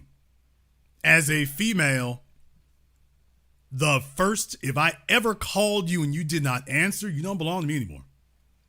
Exactly. I don't have an obligation to anything that does not belong to me. If I call, you answer. If I call and you do not answer, you're not mine anymore. Right then, right there. I don't care if you call me back 10 minutes later. I don't care if you call me back the next day. If you do not answer when I call you, you're not mine. That goes for your women, your children. They're not yours. Exactly. And you cannot have a responsibility to another man's legacy. Imagine how outrageously conceited you have to be to think that you are going to override biology. Can't do it. That's another man's biology, period. When they look in the mirror, they see him. My God, people, you're denying epigenetic memory. Yes, memory is passed down through genes, people. Anybody who denies that, why do we have the so-called reptilian part of the brain? Exactly. If humanity does not pass down memories through the genes and the DNA, how in the hell did we develop reflexes? The reptilian part of the brain, these are not things you have to be taught. It's already there. Well, it's there as a result of somebody else's life experiences. And that has been it's been etched into the DNA. Yes, sir. So to have the arrogance to think that, well, I love the kids, and that's going to override biology. In the animal kingdom, they understand the only thing that overrides biology is death. That's why if that fella dies, well, maybe you got a shot. Because they now no longer have the option of referring to him. But as long as the option is there, dude, you're not going to override biology. That's narcissism to think so. These kids sit up here and sit with y'all for years, and then when they finally get honest, they grow up. Yeah, I mean, he was cool people, but maybe him and my dad can walk me down the aisle. They have no desire to separate from their genes, and you're not going to help them do that. Never. Now, is it realistic for a man to expect allegiance from a single mother? Any single mother. Only if he's a fool. Look, a man should not expect allegiance from any woman who has not demonstrated to him that she admires him. I'm listening. If you all want to know the thing that's more powerful than income, is status. But no one's known how to really define status for you all, which is why I had to come along and define it for you. Status is basically you are admired by her. She looks up to you.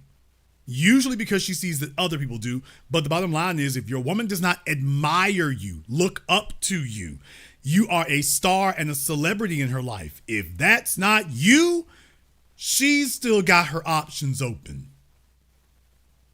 Because she doesn't have passion. Okay. That's the reckless dude who runs the roads and makes her toes curl. That's that part of the equation. The guy who pays the bills, you are necessary, but you are not desired. And you will never feel like a real man when you know the woman you with does not actually desire you. That you desire her more than she desires you. So, no, a single mother has allegiance to herself by definition. Okay. What she's now looking for is a partner to help her facilitate what she's doing. But by definition, single moms have allegiance to themselves.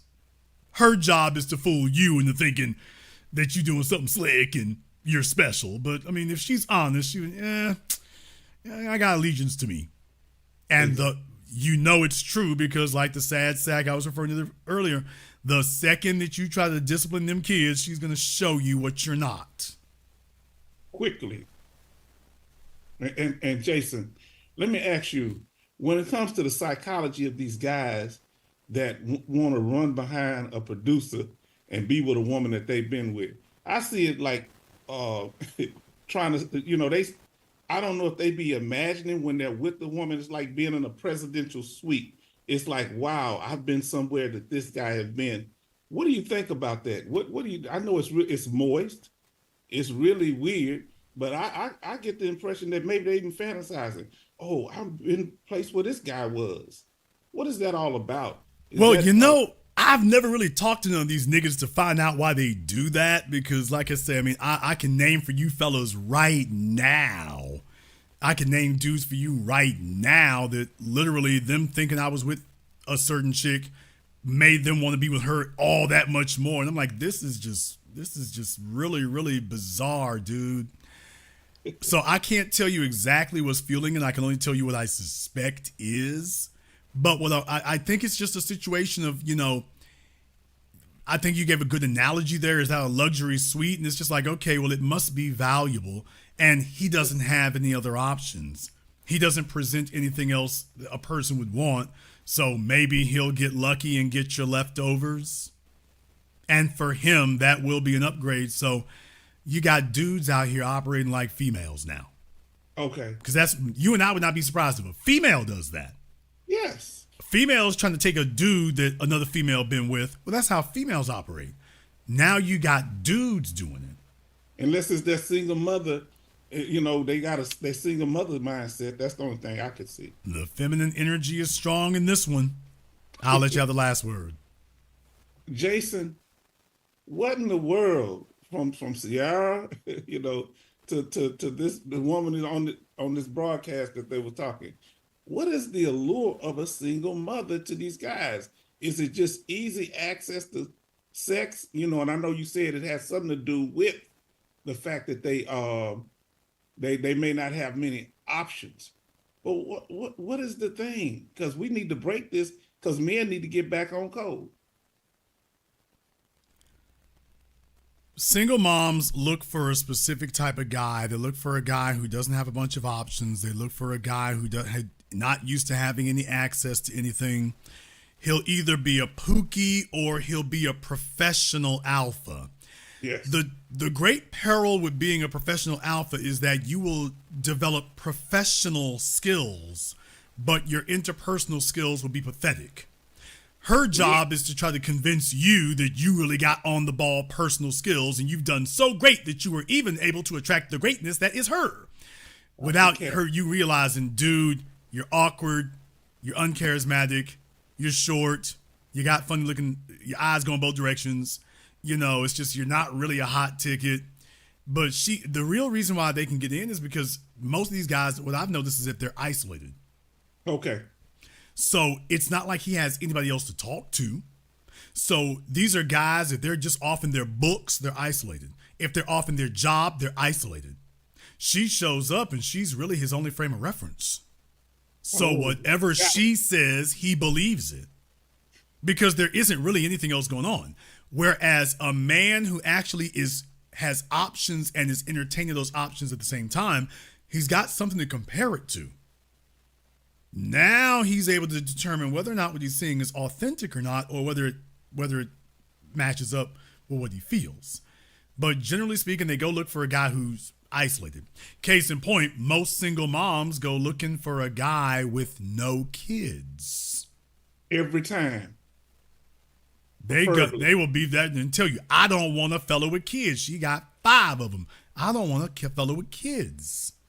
That's what the woman said on that broadcast. Okay, but what they're letting you know is that since the age of 16, they know the profile of the guy who'll jump at the opportunity. That's what she learned in that 10 years from 16 to 26. Oh, these are the guys who they're hard up for it and they have to struggle for female attention, and he likes whatever likes him.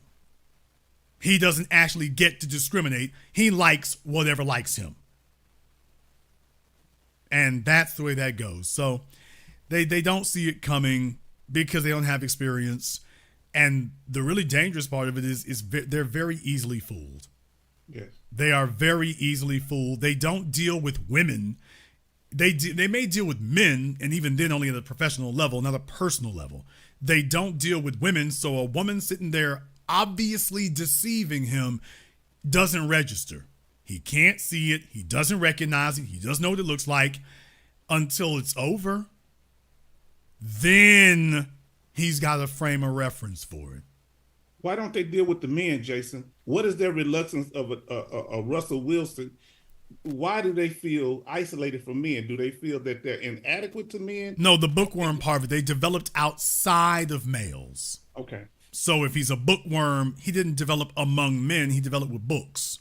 Gotcha. If he was on some career path or something, went in the military early, was off on, college or whatever, he didn't grow up interacting with males. He grew up interacting with a book, with a video game console, with a manga collection. Gotcha. That's what he relates to. He hasn't actually had to interact with men and meet our requirements as men. That's why Russell Wilson can become a quarterback, and yet he's not a member of the team. Exactly. Did you notice that? He's their quarterback, but everywhere he's been, did y'all notice he's not actually a member of the team? Thank you very much for giving us a call tonight. We appreciate that. Let me go ahead and jump back over here on Blog Talk. Let me get caller from area code 713. You're on live with The Business. What's your name? Where you calling from? Caller from area code 713. Last try. You're on live. Hello? Yes, you're on live. Oh, shit. good, Jason Black? How you doing? Okay, dude, whoever you are, it sounds like you have the phone nestled between your body parts there. Can you get serious here for a minute? What's your name? Where you calling from? Nah, my name is just call me A. I'm from Brooklyn. I'm currently right now. I'm driving a truck right now. My fault if you don't hear me. Okay, A from Brooklyn. What's on your mind? I just wanted to show you love. You know, it's my first time calling. You know, I watch both your channels, and I just wanted to show you love. That's it. I ain't really got nothing much to really say, but I just wanted to show you love, brother, man. That's it, bro. Thank you for giving us a call.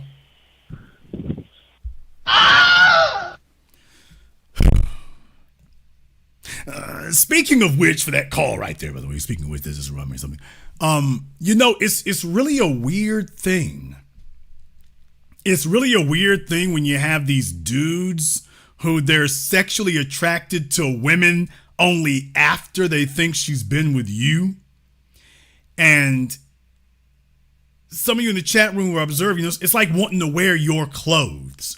Okay, but what heterosexual man wants to wear that shirt sitting over there in the corner simply because another male wore it? Not like it's a jersey where you can just go buy the same jersey from a different store. No, I want that shirt right there because you wore it. What kind of male operates that way? That you're not getting closer to her, you're getting closer to him. You want her because you think she done laid up and been penetrated by another man. Well, that's not getting closer to her. That's trying to get closer to him. And you got dudes out there who, folks, welcome to the cuck generation. Welcome to Generation Cuck. Fellas are out here growing up self-cucking. They only want a female if they suspect that you done grabbed them butt cheeks and wrangled her. That right there is what got him excited. Oh, you was with him? Oh, man. Oh, really?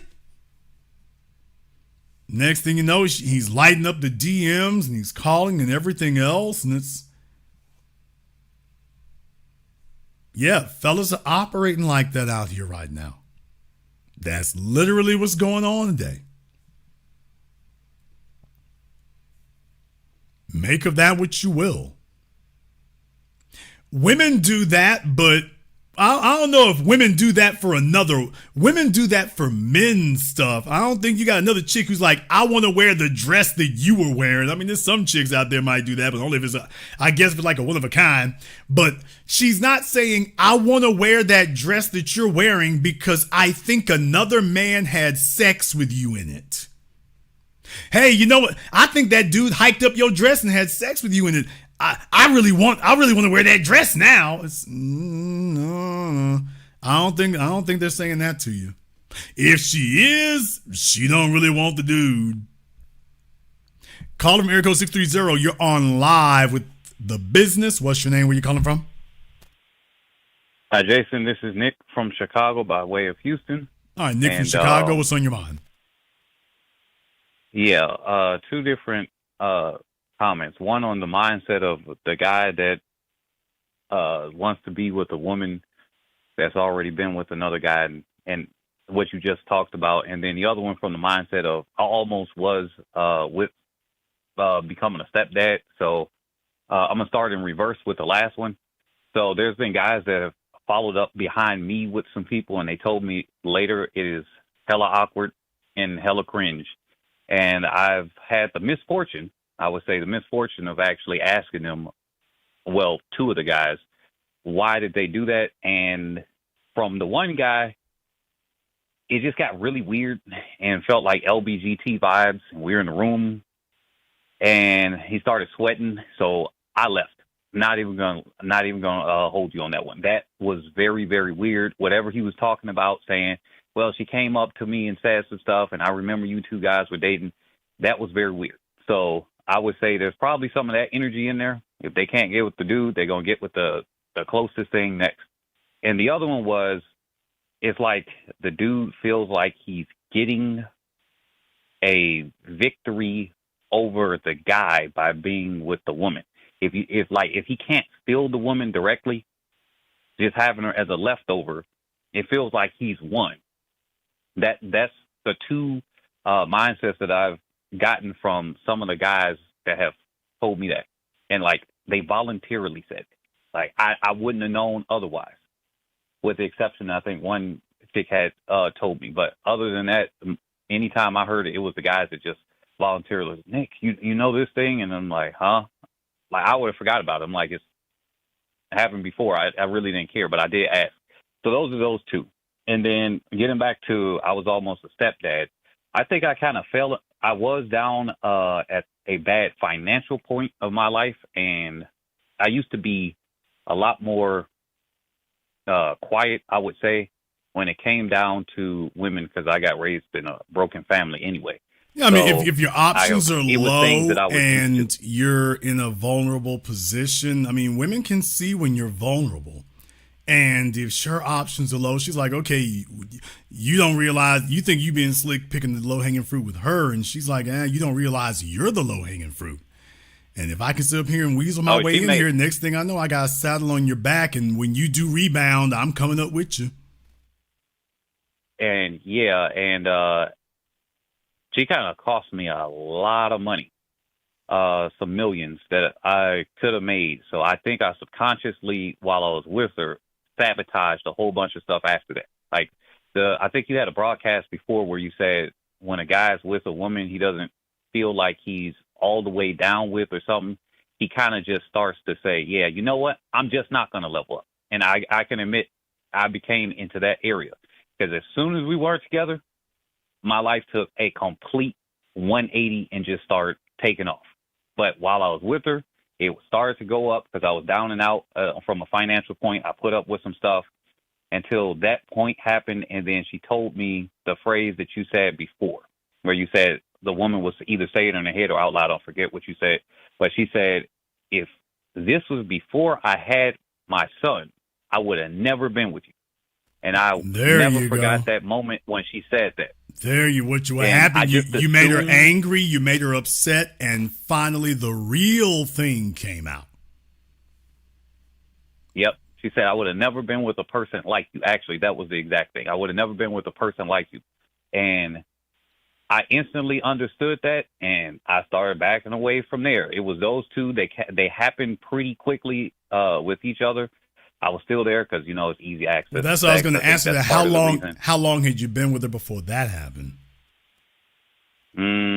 About a year. There you go. A half or so. There you go. Now imagine if she had sat up here and bullied you into marrying her in 6 months. Oh, she was trying. Now, she was coming in the door, applying the pressure from the beginning. Yeah, because she's like, she knows what she really thinks of you. She knows what she really feels about you. She knows why she's really there. She's hoping that you're deceived. And if I can hurry up and put you under some legal paperwork, then I get to let the real thing come out, and you have to stick by your word while I'm not required to stick by mine.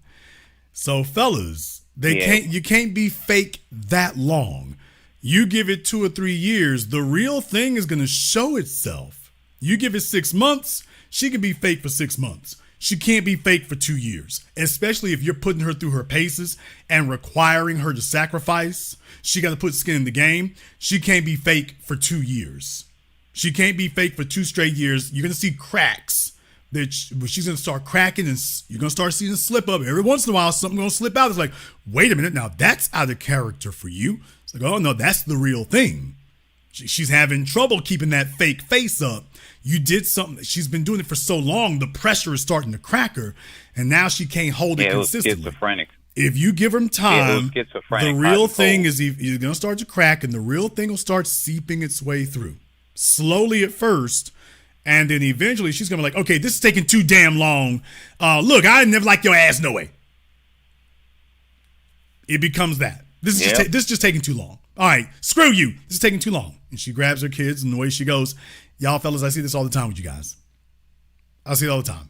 Yeah, I never look back, and I am a completely different person from that some years ago, because I'm like, I don't know how the heck I tolerated any of what was going on, from trying to bully me, saying, oh, I love you real quick, and then she was trying to get me to say it, and I'm like, look, you and my feelings aren't going to be the same anyway. But then she backed off from that. Then it was the marriage thing. Then she backed off from that. And then it was she's trying to test me by messing with my stuff. And then I gave her a look. Everybody told me when I get into, like, when I'm angry, stay away from me. So I had that when I was younger. So when I gave her a look, she didn't try certain things when I went into an actual anger. But before, I tolerated that because I grew up around it. That's what I will say. I'm calling in mainly just to share my experience so that hopefully it helps some other guys that may listen to this as a warning sign, because I am going to tell you, I still probably would have tolerated and put up with some of that to even marriage, even with what I just said at that moment, because it was, no matter how a woman is, it's the happy wife, happy life type of thing that was being there when you growing up around a bunch of women. That's all you're really hearing. Her feelings are the ones that matter. You know, you're a guy, you just take it, and all of those things. That's kind of like the environment that I grew up in. So I'm over here tolerating, taking crap, taking those things, pushing back a little bit. But what made me duck out was when I'm trying to say something to her son. Because I'm like, okay, if I'm going to be here and I'm going to be paying for stuff and I'm going to protect him and risk my life for him, and then you're going to try to tell me I got to negotiate and, debate with you on, hey, I can discipline him or not, that's where I draw the line. Because you can't expect me to come into your life, because this would be, if I marry you, this would be my child. And I'm not about to ask permission from you. So that's the only thing that snapped me up. And then the other thing, I think biologically, like you said, the slow rolling thing where you say, hey, it's a sign. If you ain't trying to have a baby with this person, or if you have a baby, you don't get married, it's telling you something. And I timed out from that. It was like, it was enough.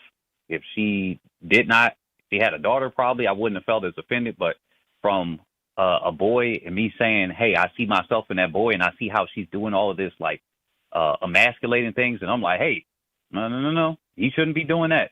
But I'm getting emasculated myself, ironically. But I see it in him. And I think that opened my eyes, and I'm like, yeah, I'm out. No, that tells you But right there. I mean, if I wasn't able to they're see that, insisting that you can get married, they want to marry you but not have kids with you, or they want to have kids with you and not marry you, that somebody's animal brain is trying to tell them something. Okay, even if you got her pregnant, don't marry her. You married her. Please don't get her pregnant. Maybe we can get a divorce quickly. But just understand, if you're at the point in your life, things are not where they're supposed to be at. If you are not focusing on what you're producing, then interestingly enough, the female you're with becomes the most important thing. If, however, you are focused on what you're producing, even if you have a female, she's not the most important thing.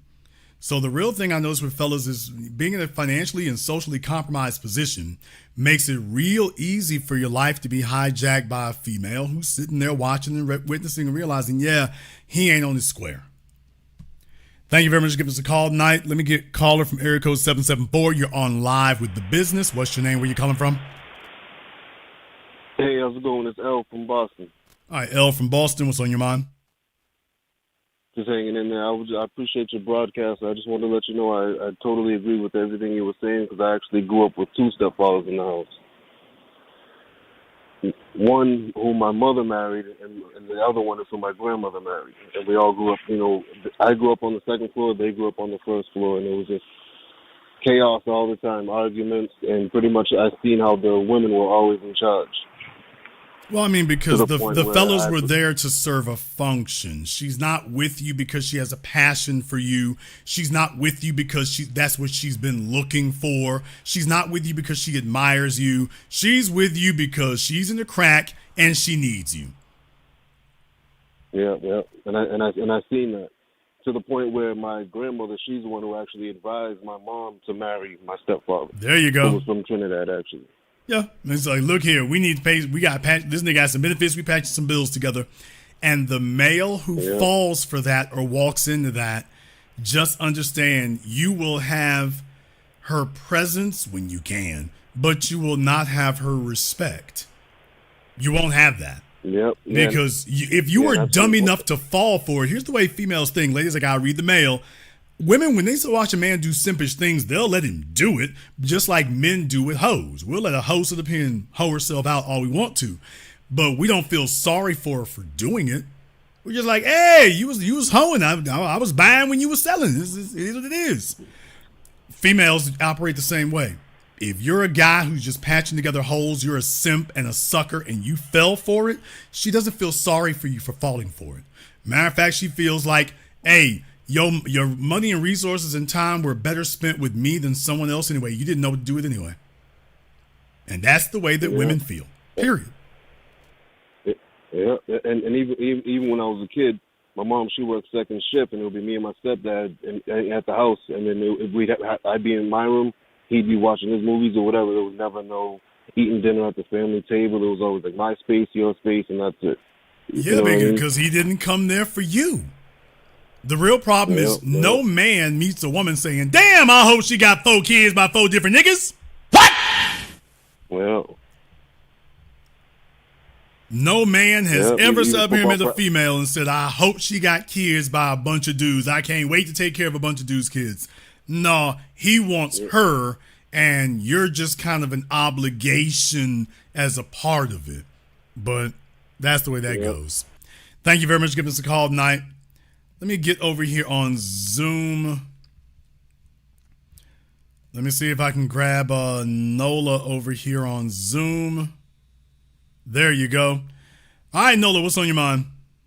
What's that, Jay? Look, this diner from New Orleans, you heard my call the other day. Man, I want to rap with you about this Russell Wilson. I had a thing, man. I had a question for you. Now, as a man, bro, now you know, like you've been through it. We know when we kind of semi getting played. You know what I'm saying? And what you think the issue is that he ain't figured it out, or is it that he figured it out but he just don't want to get back out there in them streets? My immediate answer to your question is that men do realize when they're being played, but only under certain circumstances.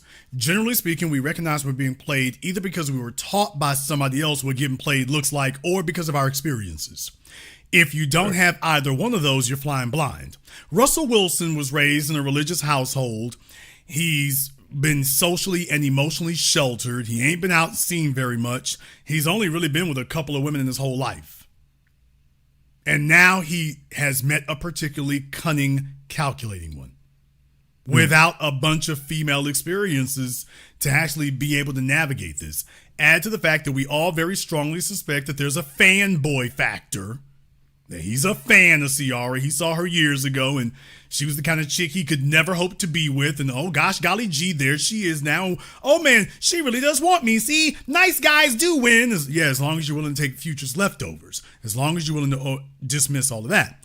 So that would be in my opinion, that would answer your question there. So, how is it you can get played like that? He doesn't know it's happening, and he wants what he wants so much that it hasn't even occurred to him that this isn't natural.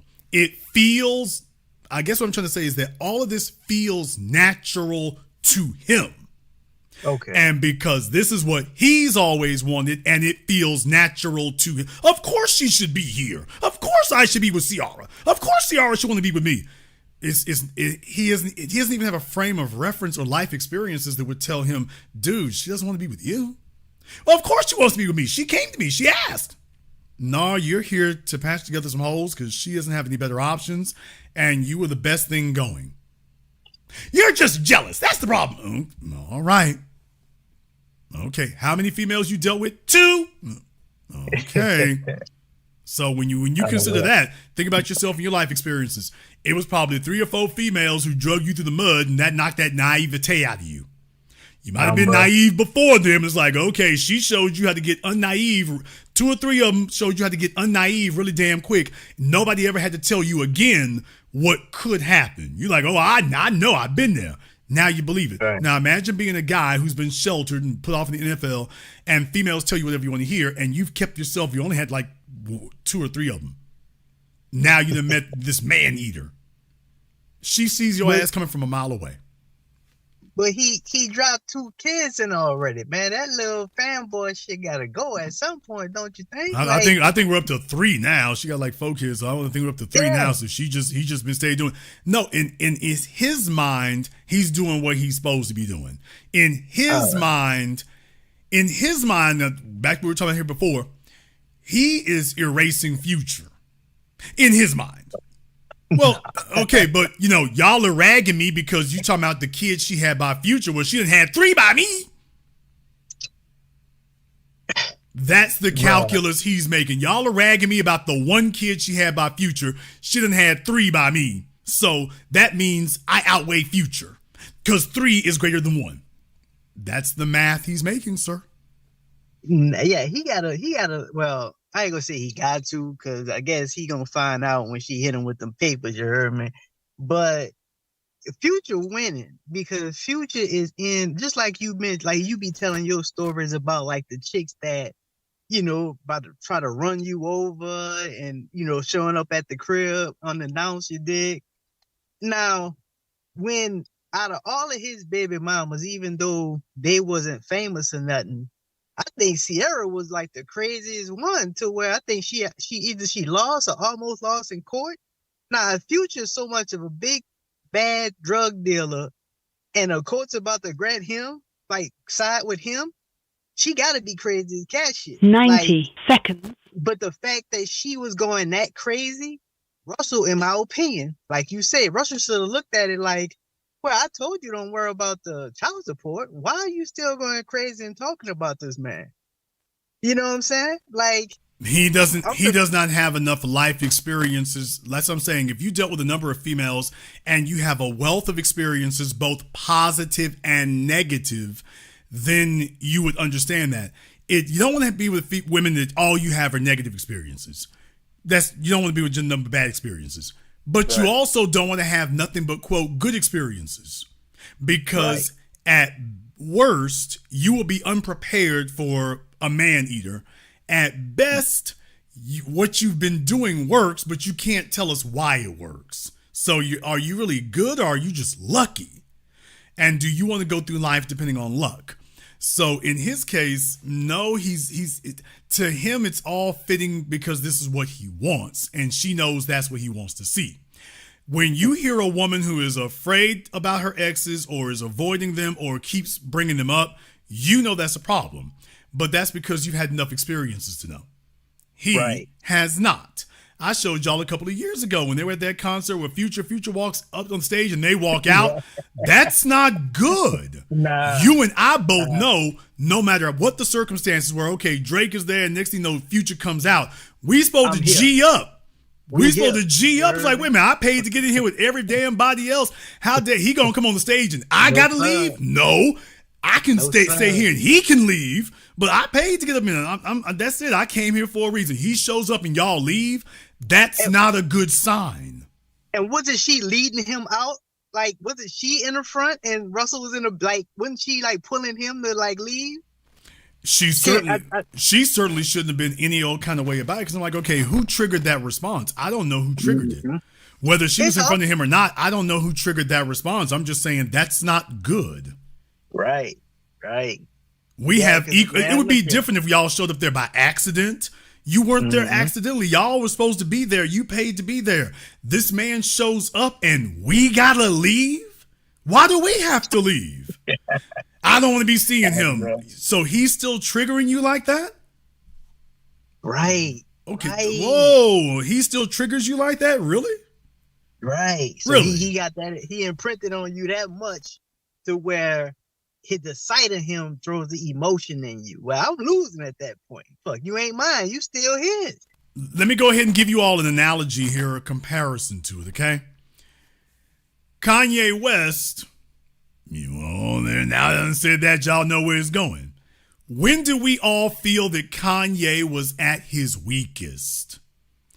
When Kim's divorcing him and he's breaking down and boo-hooing and singing the blues and Kim. Every time you turn around, it's Kimville.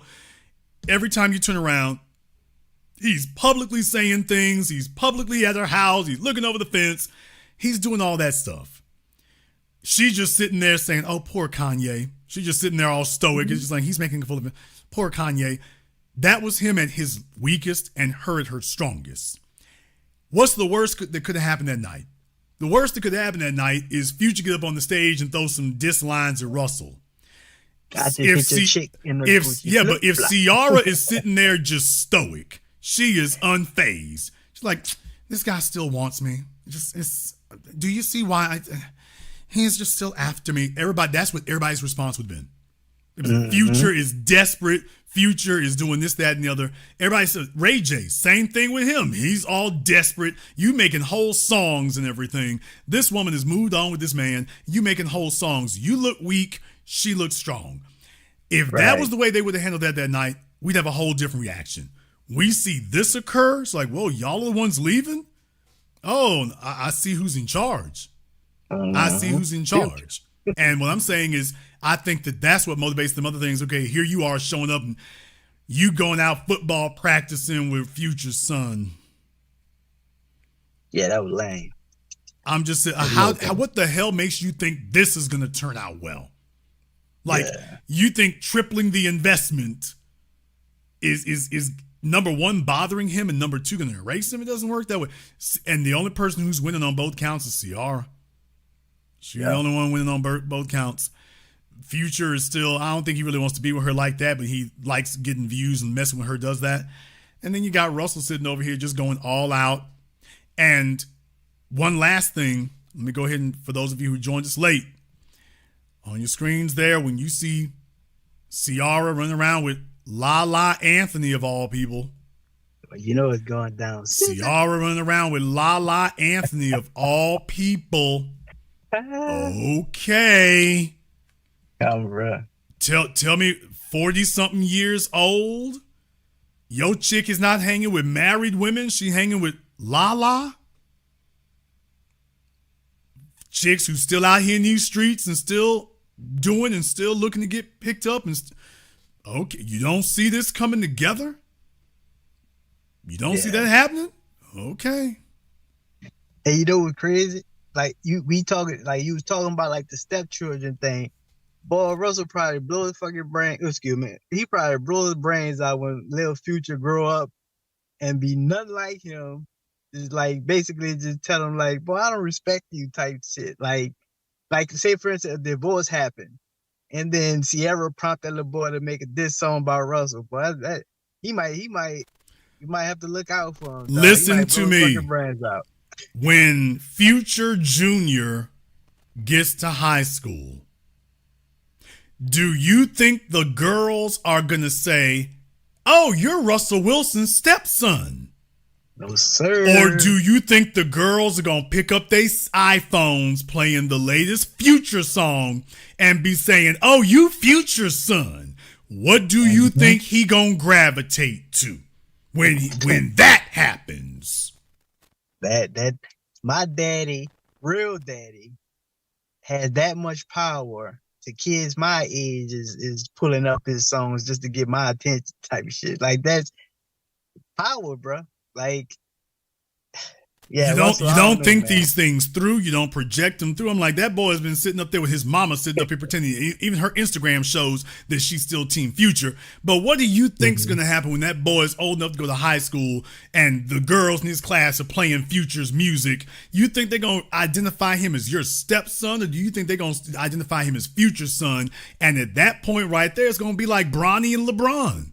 It's going to be like that. Then that boy is going to run to go show up on his dad's Instagram so the girls can go pull that up in their classrooms. When they flipping through their thing on class and see Future with Future Jr., that's it. Now, how the hell you going to feel when that happens?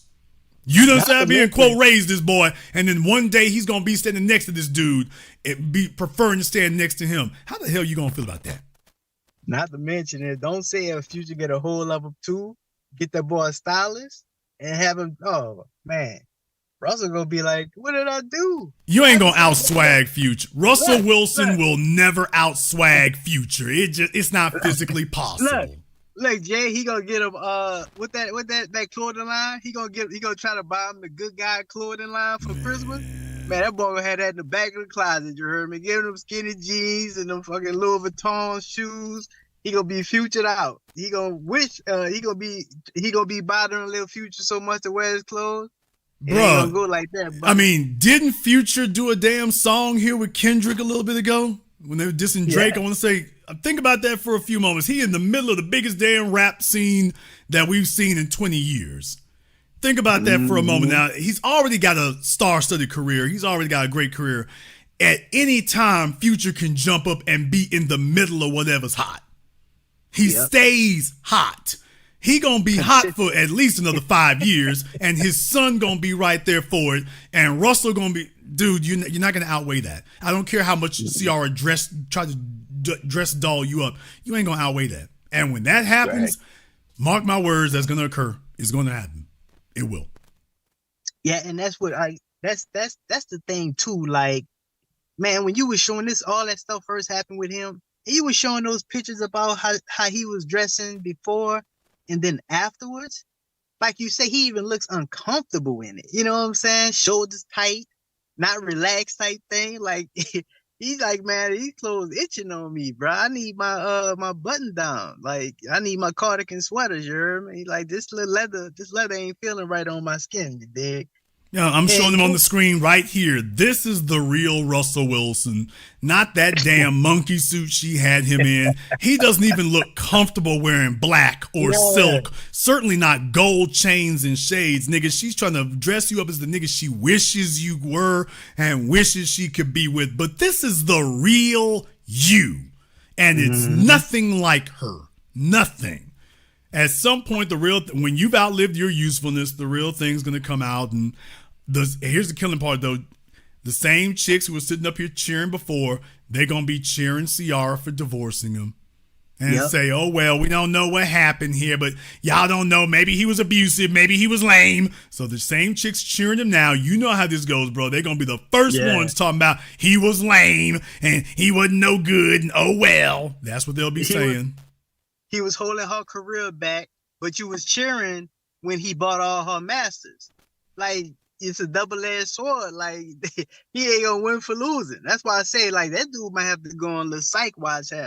Once all of that attention go away, and she hit him with them papers, and them chicks turn on, that's a wrap on that, bro. And he going right back to the snow bunnies after that, because he ain't gonna deal with no sisters. He can't tolerate this. He needs somebody that gonna pamper him, make him feel good with his life. My prediction is watch what happens in Pittsburgh. Tom Brady, we can go down the list. We all done seen it. As soon as their careers are over, them broads heading for the dope. Watch what happens in Pittsburgh, because you and I both know the sunset of his career is coming into sight quickly, not even slowly, quick. He done got the last big money contract he gonna get. And he lost, man. He lost. I think he lost a lot of like NFL players when he let Sean Payton talk to him like that. Now it was already something when when he got to Denver before Sean Payton, and his teammates was like, "Man, what is you doing?" Like, no, he lost them in Seattle. Marshawn Lynch, that thing with Marshawn Lynch, he lost them then. Marshawn, to his credit, you know, I like the fact that he ain't bit his tongue. Marshawn got there when he talked to Shannon Sharp. He told him Shannon Sharp, like, what happened? Pete Carroll and Russell Wilson. That's what happened. What happened on that play? I don't know. But they got together and they decided I wasn't gonna get it. And the rest, I'm done with it. And when that happened, everybody who watched football, I didn't watch that because I saw it later, but everybody's heard about what happened. Nobody trusted him after that. He lost Seattle. I'm talking about the team. He lost the rest of the team when he did that. That's it. Whatever you and Pete was doing, we ain't rocking with that. I ain't think about that, dog. Dude, I got chills. I didn't think about it like that. But you right. Because I don't know if you heard about like when Jameis Winston in New Orleans, right? When he went against the coach to get his teammate a touchdown, run up the score. And even though it got him up out of New Orleans, man, everybody said, man, the coach said kneel the ball. Man, Winston was like, man, I'm gonna get this. He told the players we ain't kneeling. He told a certain few players he know wasn't gonna buck back. Man, we about to run this play and get this touchdown. Man, you right. Because all Russell had to do was like, all right, coach, go to the huddle. Marshawn, you about to get this ball. Lyman, do X, Y, Z. Man, we about to win this thing. And that would have been, even though he would have probably been out of Seattle, like you say, he probably would have had the respect of the whole NFL after that. Like, boy, you went against the coach and you won a ship behind that? Russell wasn't going to be out of Seattle. The thing is that Marshawn says, and I believe it, that Pete Carroll and Russell got together on that for whatever reason. Marshawn's always been abrasive, but Russell was behind that. Pete's not going to do this if Russell ain't going to back it. And so Pete's not going to try this if Russell's not going to back it. He's not going to do that. Russell was the man in Seattle. He was identified with that team. So if he did that, that's because he wanted to do that for whatever his reasons were. Everybody saw that. He went to Denver basically as a dead man walking, he cashed out all the equity he had from that Super Bowl win. This guy done milked one Super Bowl win for a big old paycheck. He got to Denver because they are just psychopathic about quarterbacks in Denver. John Elway, I don't know if he's still involved with the team. He needs to stop that. But, a quarterback is good, but you can't be psychopathic about it. And so they're chasing whatever big name quarterback is available and found out they put the whole damn farm on him. And now he's going to cash out. The problem is that Russell was already on the skids in Seattle. It wasn't like he came out of that Super Bowl and was just killing it. He was limping after that. He got to Denver. It didn't improve. What the hell makes you think that Pittsburgh is going to be one bit different than the last years in Seattle and the whole time in Denver? And I'm telling you right now, Ciara is watching. Oh, yeah. She is watching. And if she starts to realize that this is over, because I think she already recognizes it, this is over. The shine that you could give her in Seattle, you no longer can do it. Ciara is not going to sit with a man that people are mocking. She ain't going to do it. She's okay putting up with y'all calling him a simp as long as she getting benefits. But if now you become a joke in your profession, she is not going to sit there and get laughed at with you. She's not going to do it. So either you get back out there and start producing and get on the ball, or she going to say, you know how they feel, bro. You know how single moms think. If I got you, I can get another one. Yep. But she probably pull a Brittany Renner, get one of them youngsters coming up, put that thing on them, that 1-2 step on them, and he gonna see the videos of her on top of the car pee popping. Or the most recent one, with her pee popping with the bottle of liquor on her head. She probably get a new little sucker because she. But I ain't seen her. I haven't been able to see your video, the pictures that you putting up. Did she lose that weight from that baby? The last baby. Well, I mean, she was at the Etsy Awards and she was trying to throw it around out there and whatnot. So has she lost some of that? I'm talking about the ones without the nip tuck, like what them things is they put on them to hold everything together. Yeah, she was wearing chaps, brush. I mean, she was wearing whole chaps out there. So I don't know. She was wearing whole chaps. There it is. Okay. I don't know, bro. The jury is still out. I don't think so. Look, the bottom line is it might be good enough for him. Whether or not she's going to get back and fight and trim, like she's heading towards 40, man. That's what I'm saying. That last baby, I saw a picture of it and I'm like, oh man, like that's it. She ain't bouncing back from this one. But I didn't know, I don't know if she works out a lot or whatever. I would think she would take her body serious or a dancer she do. But like you said, like you say, she almost hitting 40, and you saw a fourth, fifth baby, man. Mother Nature and Father Time, they don't play no game. Yeah, I mean, it's and to be ultra competitive like that, you can't keep sitting up for 9 months and do all that kind of stuff. That weighs on you. The other thing is, what's your motivation? That would actually, what you just introduced would actually be a bad sign. That would actually be a bad one. Jason, what do you mean? Bruh, if a female start putting on some weight, she ain't really able to do what she was doing before, and then one day she gets up and she hitting the gym and she working out again all of a sudden, bro, we all know what that means. Yeah, she back on the mission. She getting ready to hit that market.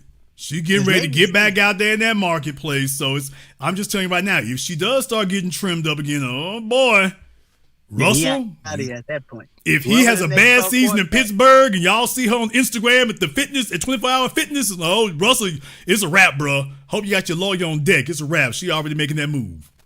Cause she might just go with the player pimp Mike Tomlin. You know what I'm saying? He better not let her get around that team, bro. He better not let her get around that team. Cause your broad gone. Your broad gone. It's over at that point. Cause she hunting. While you scouting, hey, here's my wife, Sierra. You remember her, right? 1-2 step, Missy Elliott. And them boys like doing a Birdman hand rub, like you say. Oh yeah. The dude's looking at her like a box of Godiva chocolates, and you sitting there saying, "Hi guys." Okay, man. Okay. All right. Yeah. But yeah, Jay, I'm gonna let you go, dog. I appreciate you. Congratulations on the 200. Looking forward to it, man. Don't work yourself too much to that, big dog. So B1 $. Holla at you, man. Appreciate you, brother. Yeah, definitely. A dude sitting up there looking at her like a steak at Ruth's Chris. And, hi guys. Hi, fellas. I'm so glad to be down here in Pittsburgh. Me and my Christian wife have shown up here. Hi. Hi, guys. Okay, we're going to be playing up on the ball there. Second down. Fade cross. All right. 1, 2, 3. Okay, that's okay. Ciara's sitting over there at the damn games and stuff. I'm like, okay, she used to not show up for the practices. Now she's showing up for the practices, Russell. All right. She hitting the gym. She's showing up for the practices. Oh, she going to scrimmages. All right, bro, you better not lose track of her during this game. You better not lose track of her during this game. This goes bad quick. Let me go ahead and see if I can get Clay up over here on Zoom. Let me go ahead and see if I can get Clay up here on Zoom. All right, Clay, what's on your mind, brother? All right, Clay is working on that newfangled technology. Can you hear me, Jason? Yes, we can. What's on your mind? Hey, how you doing? So I just graduated a coding boot camp in February, and after several months and thousands of applications being sent out, I'm not getting the kind of traction that I would want to. So I'm seriously considering getting my CDL instead, because I'm just, I'm tired of the waiting. Like, I need employment now. But my only concern is, I'm trying to get custody of my daughter too. So I just in your opinion, like, how do you think that will work? Like, is that feasible? Like, is that manageable to be able to do that? Like, to be a truck driver and have, joint custody of. Well, first of all, those glasses were made for IT. So those are not truck driver glasses. Those are IT glasses. If I ever seen a pair, you belong in front of 3 or 4 monitors with a bunch of servers and some Amazon servers and some Microsoft Cisco servers. So those are IT glasses, and that's nothing else, period. That's IT. That's your lane. Are you a member or patron? Yes. Okay, so I need to put you in touch with some of my people over there, dude. So you got questions like that, we need to go ahead and get you gamed up about that. Especially if you're throwing around applications, you're most likely using the wrong technique. So I can see about getting Wesley and Joseph to take a look at that for you, and I would really appreciate that. See if we can get that modeled up there for you. So definitely make sure you check with me tomorrow on Patreon, and so I can go ahead and get them on and let them know to look out for you. We start 12 noon Central Time. 12 noon Central Time. Yeah, make sure you're on there and stuff so I can let them know, give them a heads up, because I don't want to just drop it on them. Let me go ahead and let them know that to expect to hear from you, because I don't want to just go ahead and just throw that out of nowhere, because they might have something happen. I don't want to just throw them out there and say, okay, here, you talk to him. No, I need to let them know to expect something from you. But definitely 100% give me a holler. We'll go ahead and get them to work with you on that. We do this all the time. I get this phone call. I get this call about once a month now from some of you and stuff, and we gotta give you the inside rope so you can go ahead and do this right away. You gotta do it the right way. Okay.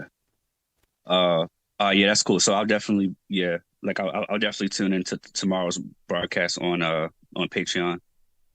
And the last thing I wanted to say was congratulations for 8 a.m. I can't wait to see it. And I'm broke right now, and I still put like my money on it. So yeah, I can't wait to get my autographed copy like when it comes out. And I'm gonna go to the screening too. Like if you have a screening close to where I am. Well, definitely. Like I said, I'm still working on those right now, so it just depends on where it is. You're probably gonna see most of the major places I've already been before. So New York, Atlanta, LA, for certain in those areas there. I got a few in particular I'm trying to do some special screenings for. So this time will be a little bit different. So I'm still putting logistics together on that. But regardless of any of that, I never ask you all to do the same thing that somebody else does. I'll only ask the same thing I ask myself. Just do the most you can. Do your best. So just like you contacted me and said, hey, this IT thing, I'm not too sure about it. I got questions. My best is to make sure I got people you can talk to. You didn't call me up and like, ooh, maybe you're doing something wrong. Go back and try this again. No, let me go ahead and put you in touch with some people here who can do something. And of course, the same thing I always say, which is call me back. Period. I'm not sitting up here saying, I've never said anything to any of you and walked off. If I say something to you, if I say talk to this fellow over here, call me back. Yes, sir. If you are not getting good information or if you think it's not working, it's usually going to keep you not doing what you're supposed to be doing. But if you have any problem with it, call me back. I will stand by every word I've said. Period. That's the only thing I require of myself. That's the only thing I require of any of you. That's all. Yes, sir. And that's, by the way, y'all, that's allegiance. You give a man your word, you stand by it. You don't have to meet me. You've met my word. If I call Jason, he's going to stand by this. Absolutely. So definitely give us a call here tomorrow. I want to talk to you. Okay. All right, I'm going to give you a call. I appreciate your help. Thank you. Thank you for checking in with us here. No, absolutely. I'll stand by every word I got, every word I say. We deal with this all the time. Let me see if I can get Dan here on Zoom. Let's see if I can get Dan. Y'all know it takes Dan a few moments to get that Southside Wi-Fi going. All right, Dan, you're on. Unmute yourself. You hear me? All right, y'all know it takes Dan a few moments for the Wi-Fi signal to penetrate them bricks. What's going on? I'm glad you kind of touched on this, but that man, a 10-year-old shooting his stepdad. Welcome to the new world, man. I'm trying to get my mind right quick because I got so much on my mind that I want to say, and I'm gonna be honest with you. I know this is gonna sound like some shit. I'm gonna tell you right now. I don't think old boy leaving. Can I just say it like that? I do not see him leaving. The way he talking on his social media, I don't think he leaving, man. I just do not. The way how he talking, I think he eventually gonna go back to it, or he might give it some time. But I think he gonna double back on it because it sound like to me he probably ain't got a place to stay. But I just don't want to make that part of the assumption. But I personally don't think he's. I think he's going back to her. I hate to say it. Nothing says you are not solid with the stepkids like getting shot. Damn! I mean, what else you need to... I can't think of a bigger signal that you and them stepkids ain't solid than the 10-year-old, not the 20-year-old, the 10-year-old immediately bust a cap on you. There's your signal. Y'all ain't solid. You're not. I don't care what you were thinking 5 minutes before, 5 days before. I still love him like he one of mine. Nigga, no, wrong answer. Now, I know some stepdads that got beat the fuck up, that got jumped on in the hood. You know what I'm saying? I done seen that with my own two eyes in a lot of different situations. Like, the stepdad trying to put up on the son, hey, get off this corner. Nigga, you ain't my daddy. And then the big homies come through. Hey, you know that nigga? No, that's just my mama's boyfriend. Oh no, that's my mama's husband. Turn around and beat the shit out of him. I didn't see that happen on plenty of occasions. Now I do want to touch on something because you did mention this too, and this actually been going on for a very long time. And I think you talked about how certain dudes it's attracted to dudes. It's attracted to other women who other dudes had. Oh Lord, slow down. Wait a minute, Dan. Wait a minute, y'all. Oh, let me get ready, because if Dan about to tell us a story, we about to go on a trip. Oh, hey, I ain't got no story. Oh, I'm about to say, Dan, did she have one leg and one eye, Dan? Did she have all of her teeth? No. Did she have a roller skate for a foot? I'm trying to brace myself because I'm not ready for the South Side. I'm not ready for it.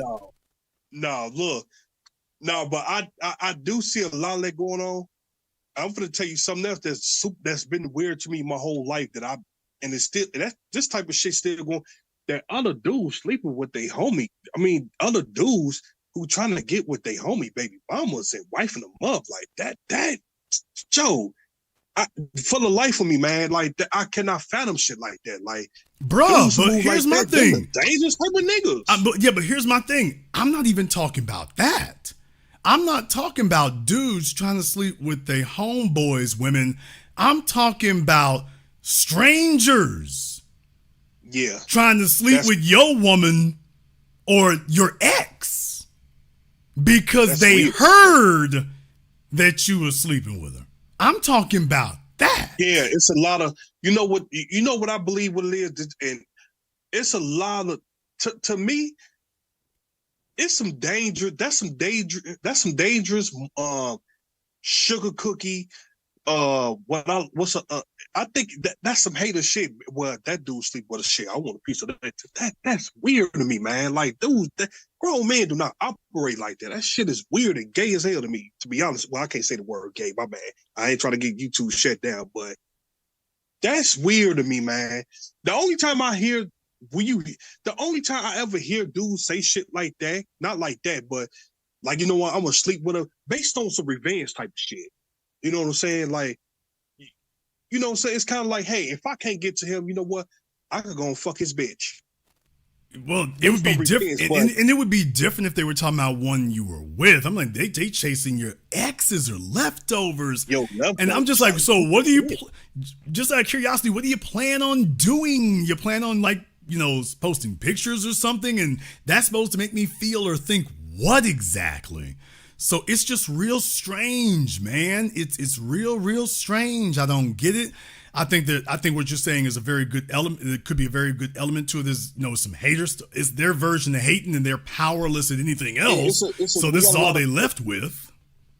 Yeah, and so I it's not even about that they don't have the option, because you could choose any other bitch. I mean, excuse me, I'm not calling women bitches, but this is how I talk. My bad. But you could. It's the women outnumber us, man, by 10 to 3 or some shit like that. So I don't even think it's because they low. Yeah, it might be because they lower option, but it's always some other low hanging fruit. But a lot of that is the hater gene. It's like I have, man, bro. I didn't see dudes like that. Like, it's the hater gene. Then what happens is when you go around, when you around certain dudes and you see who they was raised by, then it click on like, oh, that's who you get that from. You know what I'm saying? You start. That's how women move. That's a whole mentality. That's how a whole move. You know what I'm saying? Yeah, so it's never a dude who's about something. It's never a dude who's on point. It's never a dude who's building nothing. It's never a dude who got something going. It's never a dude who's high value or anything. It's never those guys. It's always the dusty, the bummy, the fella who ain't never had direction in the guy's life, right? It's always that one. And every one of those dudes that think like that, if you look at their mamas, that's going to tell you every single thing you need to know. From their ways, from their hoish ways, they hater ways. Man, man, it's ridiculous. Man, that type of shit ridiculous. Like those type of dudes, I do not even associate myself with those type of dudes at all. Like, because that's dangerous. Yeah, That's danger. Men have to be very wary. We cannot have males around us who we are not very clear on what their purpose or utility is. Having dudes just hanging around and they have no utility, no use, no nothing. He just here. No, you got to be useful to hang out here. And preferably fellas who are equal or greater in value than you. But what you certainly don't want are fellas who are orders of magnitude below you or have nothing at all. You don't want any of them dudes around because those are the fellas doing that.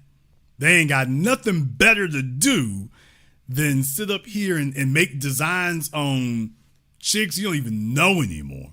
You know, that kind of stuff right there. And I'm like, if that's what they're doing, if they ever had the opportunity to move up and grab something you got, they go for it. Even if it's impractical, he's probably going to make a whole bunch of mess in the meantime trying to pull off the impossible. It's much better we know the signs of it, who's prone to do that, and make sure you got distance and a wall between you and them. Facts. I'm gonna say this last thing, and I'm gonna go and get about your way. I think that Lil Durk situation, a lot of dudes. And now I know that you're gonna still have some hard-headed niggas out there, but that needs to be a major wake-up call. Or if that's not a major wake-up call, then if you're lucky enough you wind up behind that wall, maybe that need to be a major wake-up call because it's a gang of them that's behind that wall. You know what I'm saying? That's Well, I mean, look, let's say for what it is. You know, old girl is kind of light-skinned. I've seen pictures of her. She's light-skinned. You know, her bedroom game is probably on fleek. Hoes always are. You know, you're getting with a fella, his options ain't right. He's trying to make a status symbol. And I got shot by Lil Durk's stepson. Do you realize how bummy your life got to be for that to be a flex? I'm surprised he ain't pulled out. Bruh, but I'm gonna leave it at that. This is where we're at with it right now. So I'm just saying that in his case, bro, I mean, you've seen it. There are dudes out here who, you know, getting shot over a chick don't faze them. Man, fucking shot. I've seen chicks that backdoor the dude. One of my guys was killed like that. You know what I'm saying? He in the bed with his bitch and her kids. In the next room, he get killed in her bedroom. In her bedroom. Yeah, I'm glad you mentioned that because that's something I wanted to talk about there before. Is that for men, we can't afford as men to be, you know, silly in that way. You are at your most physically vulnerable when you are with a female or your female, because that is the only person that you're going to go to sleep around. You are at your most vulnerable. She's got to be the most reliable. She got to be the most trustworthy because that's the only person who is going to be able, that you're going to lower your vulnerability for, to let them monitor when you are asleep. That's a dangerous position to be in. And you know what's crazy though, man? Like, you had a certain talk with certain females, especially the one in your family. You know what they would say? You know what some of them would say? Well, how was that set up? How was that set up? She didn't know what was going on. What the fuck you mean? You know, she didn't know what was going on. Huh? If she's still alive, she knows what's going on. You know what's going. Ouch, my bad. Got this dog. But yeah, so that man, like when I hear shit like that though, man. Yeah, because you definitely have certain females will say, well, she didn't know. Like a woman ain't gonna put her kids at risk to do nothing like that. Man. What?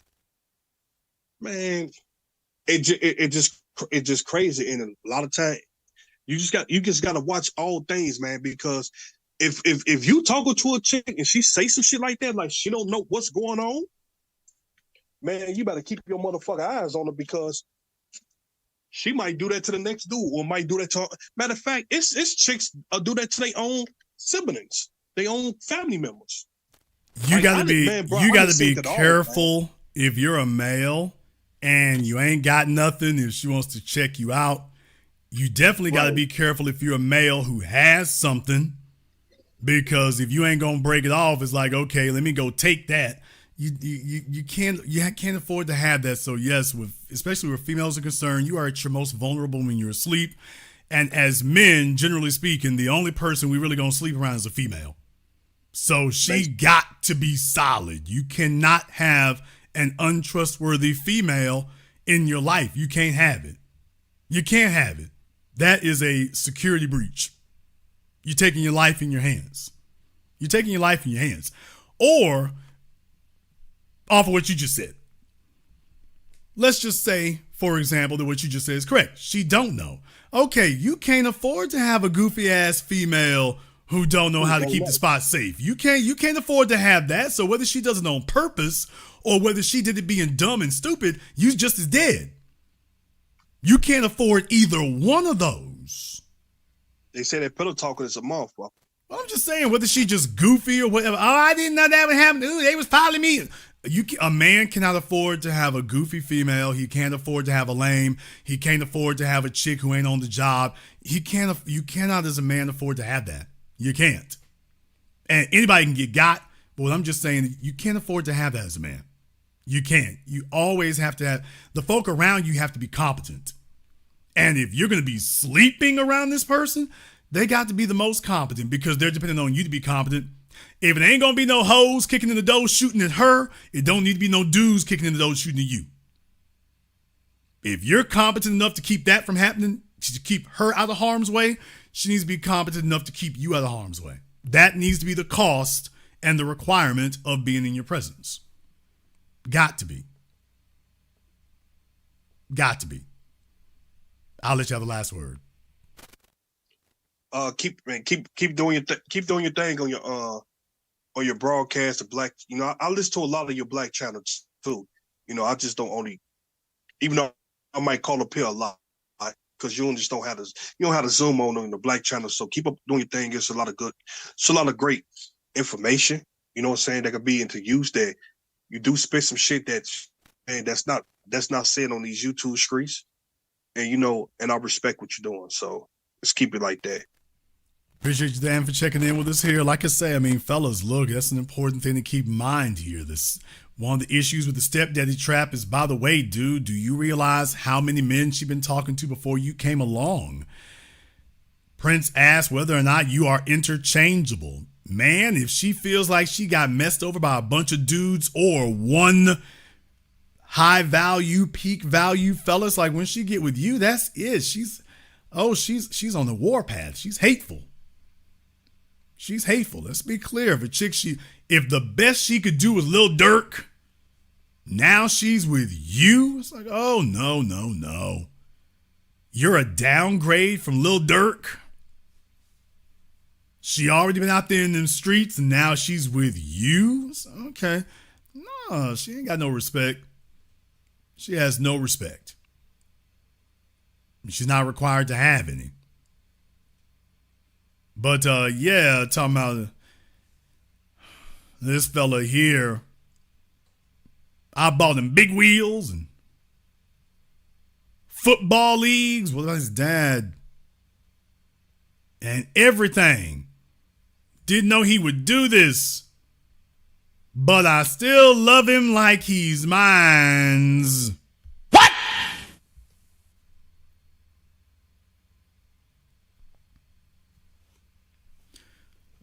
What is the benefit that you get for risking life and limb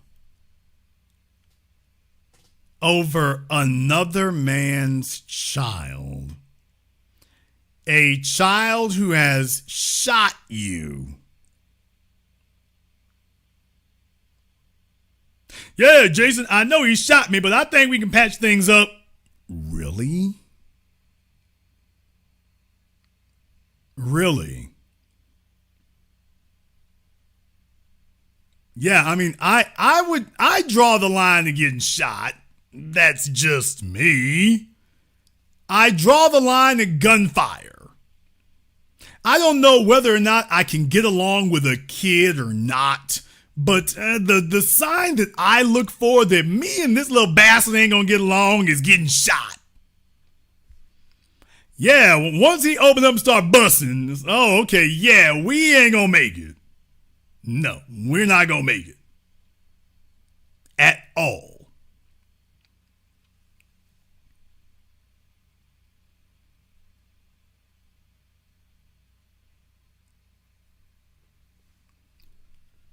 Some folks are like, I'm wondering, is he waiting for the next time he gets shot? Damn! I mean, is that what he's waiting on? Like the first time he got shot, he don't really believe, he just doing what his mama think. Is he waiting for this boy to get 13 or 14 and open up with an AK and shoot the car up? Oh, now I believe it.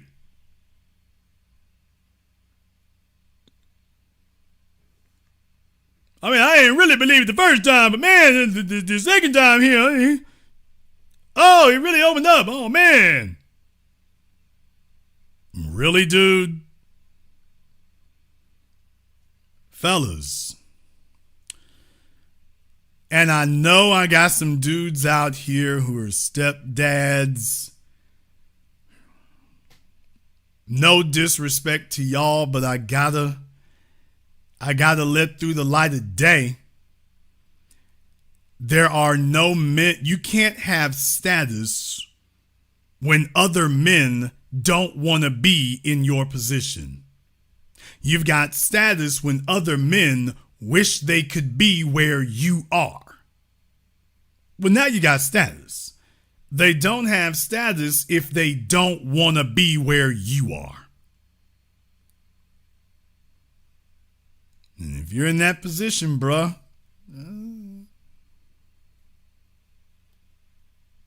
you know you live in immortal fear of the day that gal gets up one day and marching you down the aisle at her wedding with her biological jailbird daddy.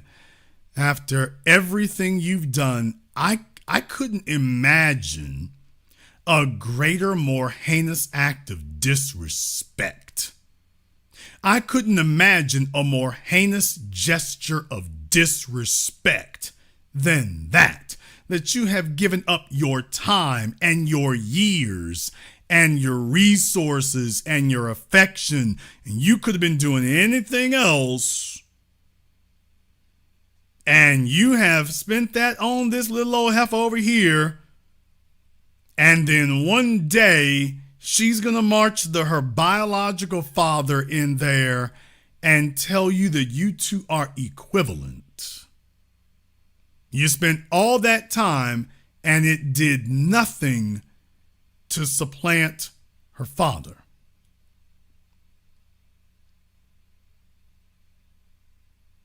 He's still in charge. He is still a requirement. He wasn't a requirement while you were doing all the heavy lifting and all the work. He wasn't a requirement then, but he's still a requirement. And this isn't the woman you was laying up with saying that. This is the child saying this. Then the chick divorces you. All I can say is you fellas doing the stepdad thing, man. Y'all like living dangerously. That's all I can say about that. Y'all like living dangerously, huh? I gotta let y'all have that. Gotta let you have that. Fellas, as far as I can tell, there's no benefit to it. No benefit. Furthermore, if we want to stop having a world where females decide to throw their wombs open all willy-nilly, yeah, kill that stepdaddy stuff, kill even the idea that it's even a possibility, then they'll start taking the risk a lot more seriously. Till then, we're going to go ahead and wrap things up here tonight. If you are new here to the business, welcome to the program that all your favorite YouTubers love to hate watch. Click that red subscribe button. Click that yellow notification bell. Join us each and every time that we're here. If you're not members of our Patreon, the link is in the description. We do it every Saturday, 12 noon Central Time. So definitely you want to be a part of that as well. That's where you get to talk to me in depth one-on-one. We don't just talk about it, the regular things here. We get deep off into the economics of it and specifically how you can apply it for yourself. So that's an option for you as well. I want to thank all of you for tuning in to tonight's program, live or recorded. Thank you for liking, subscribing, and sharing. And this concludes tonight's broadcast of The Business. I am your host, your brother, your humble servant, Mr. Jason Black. And until next time, my brothers and my sisters from around the world, remember, handle your business or your business will handle you.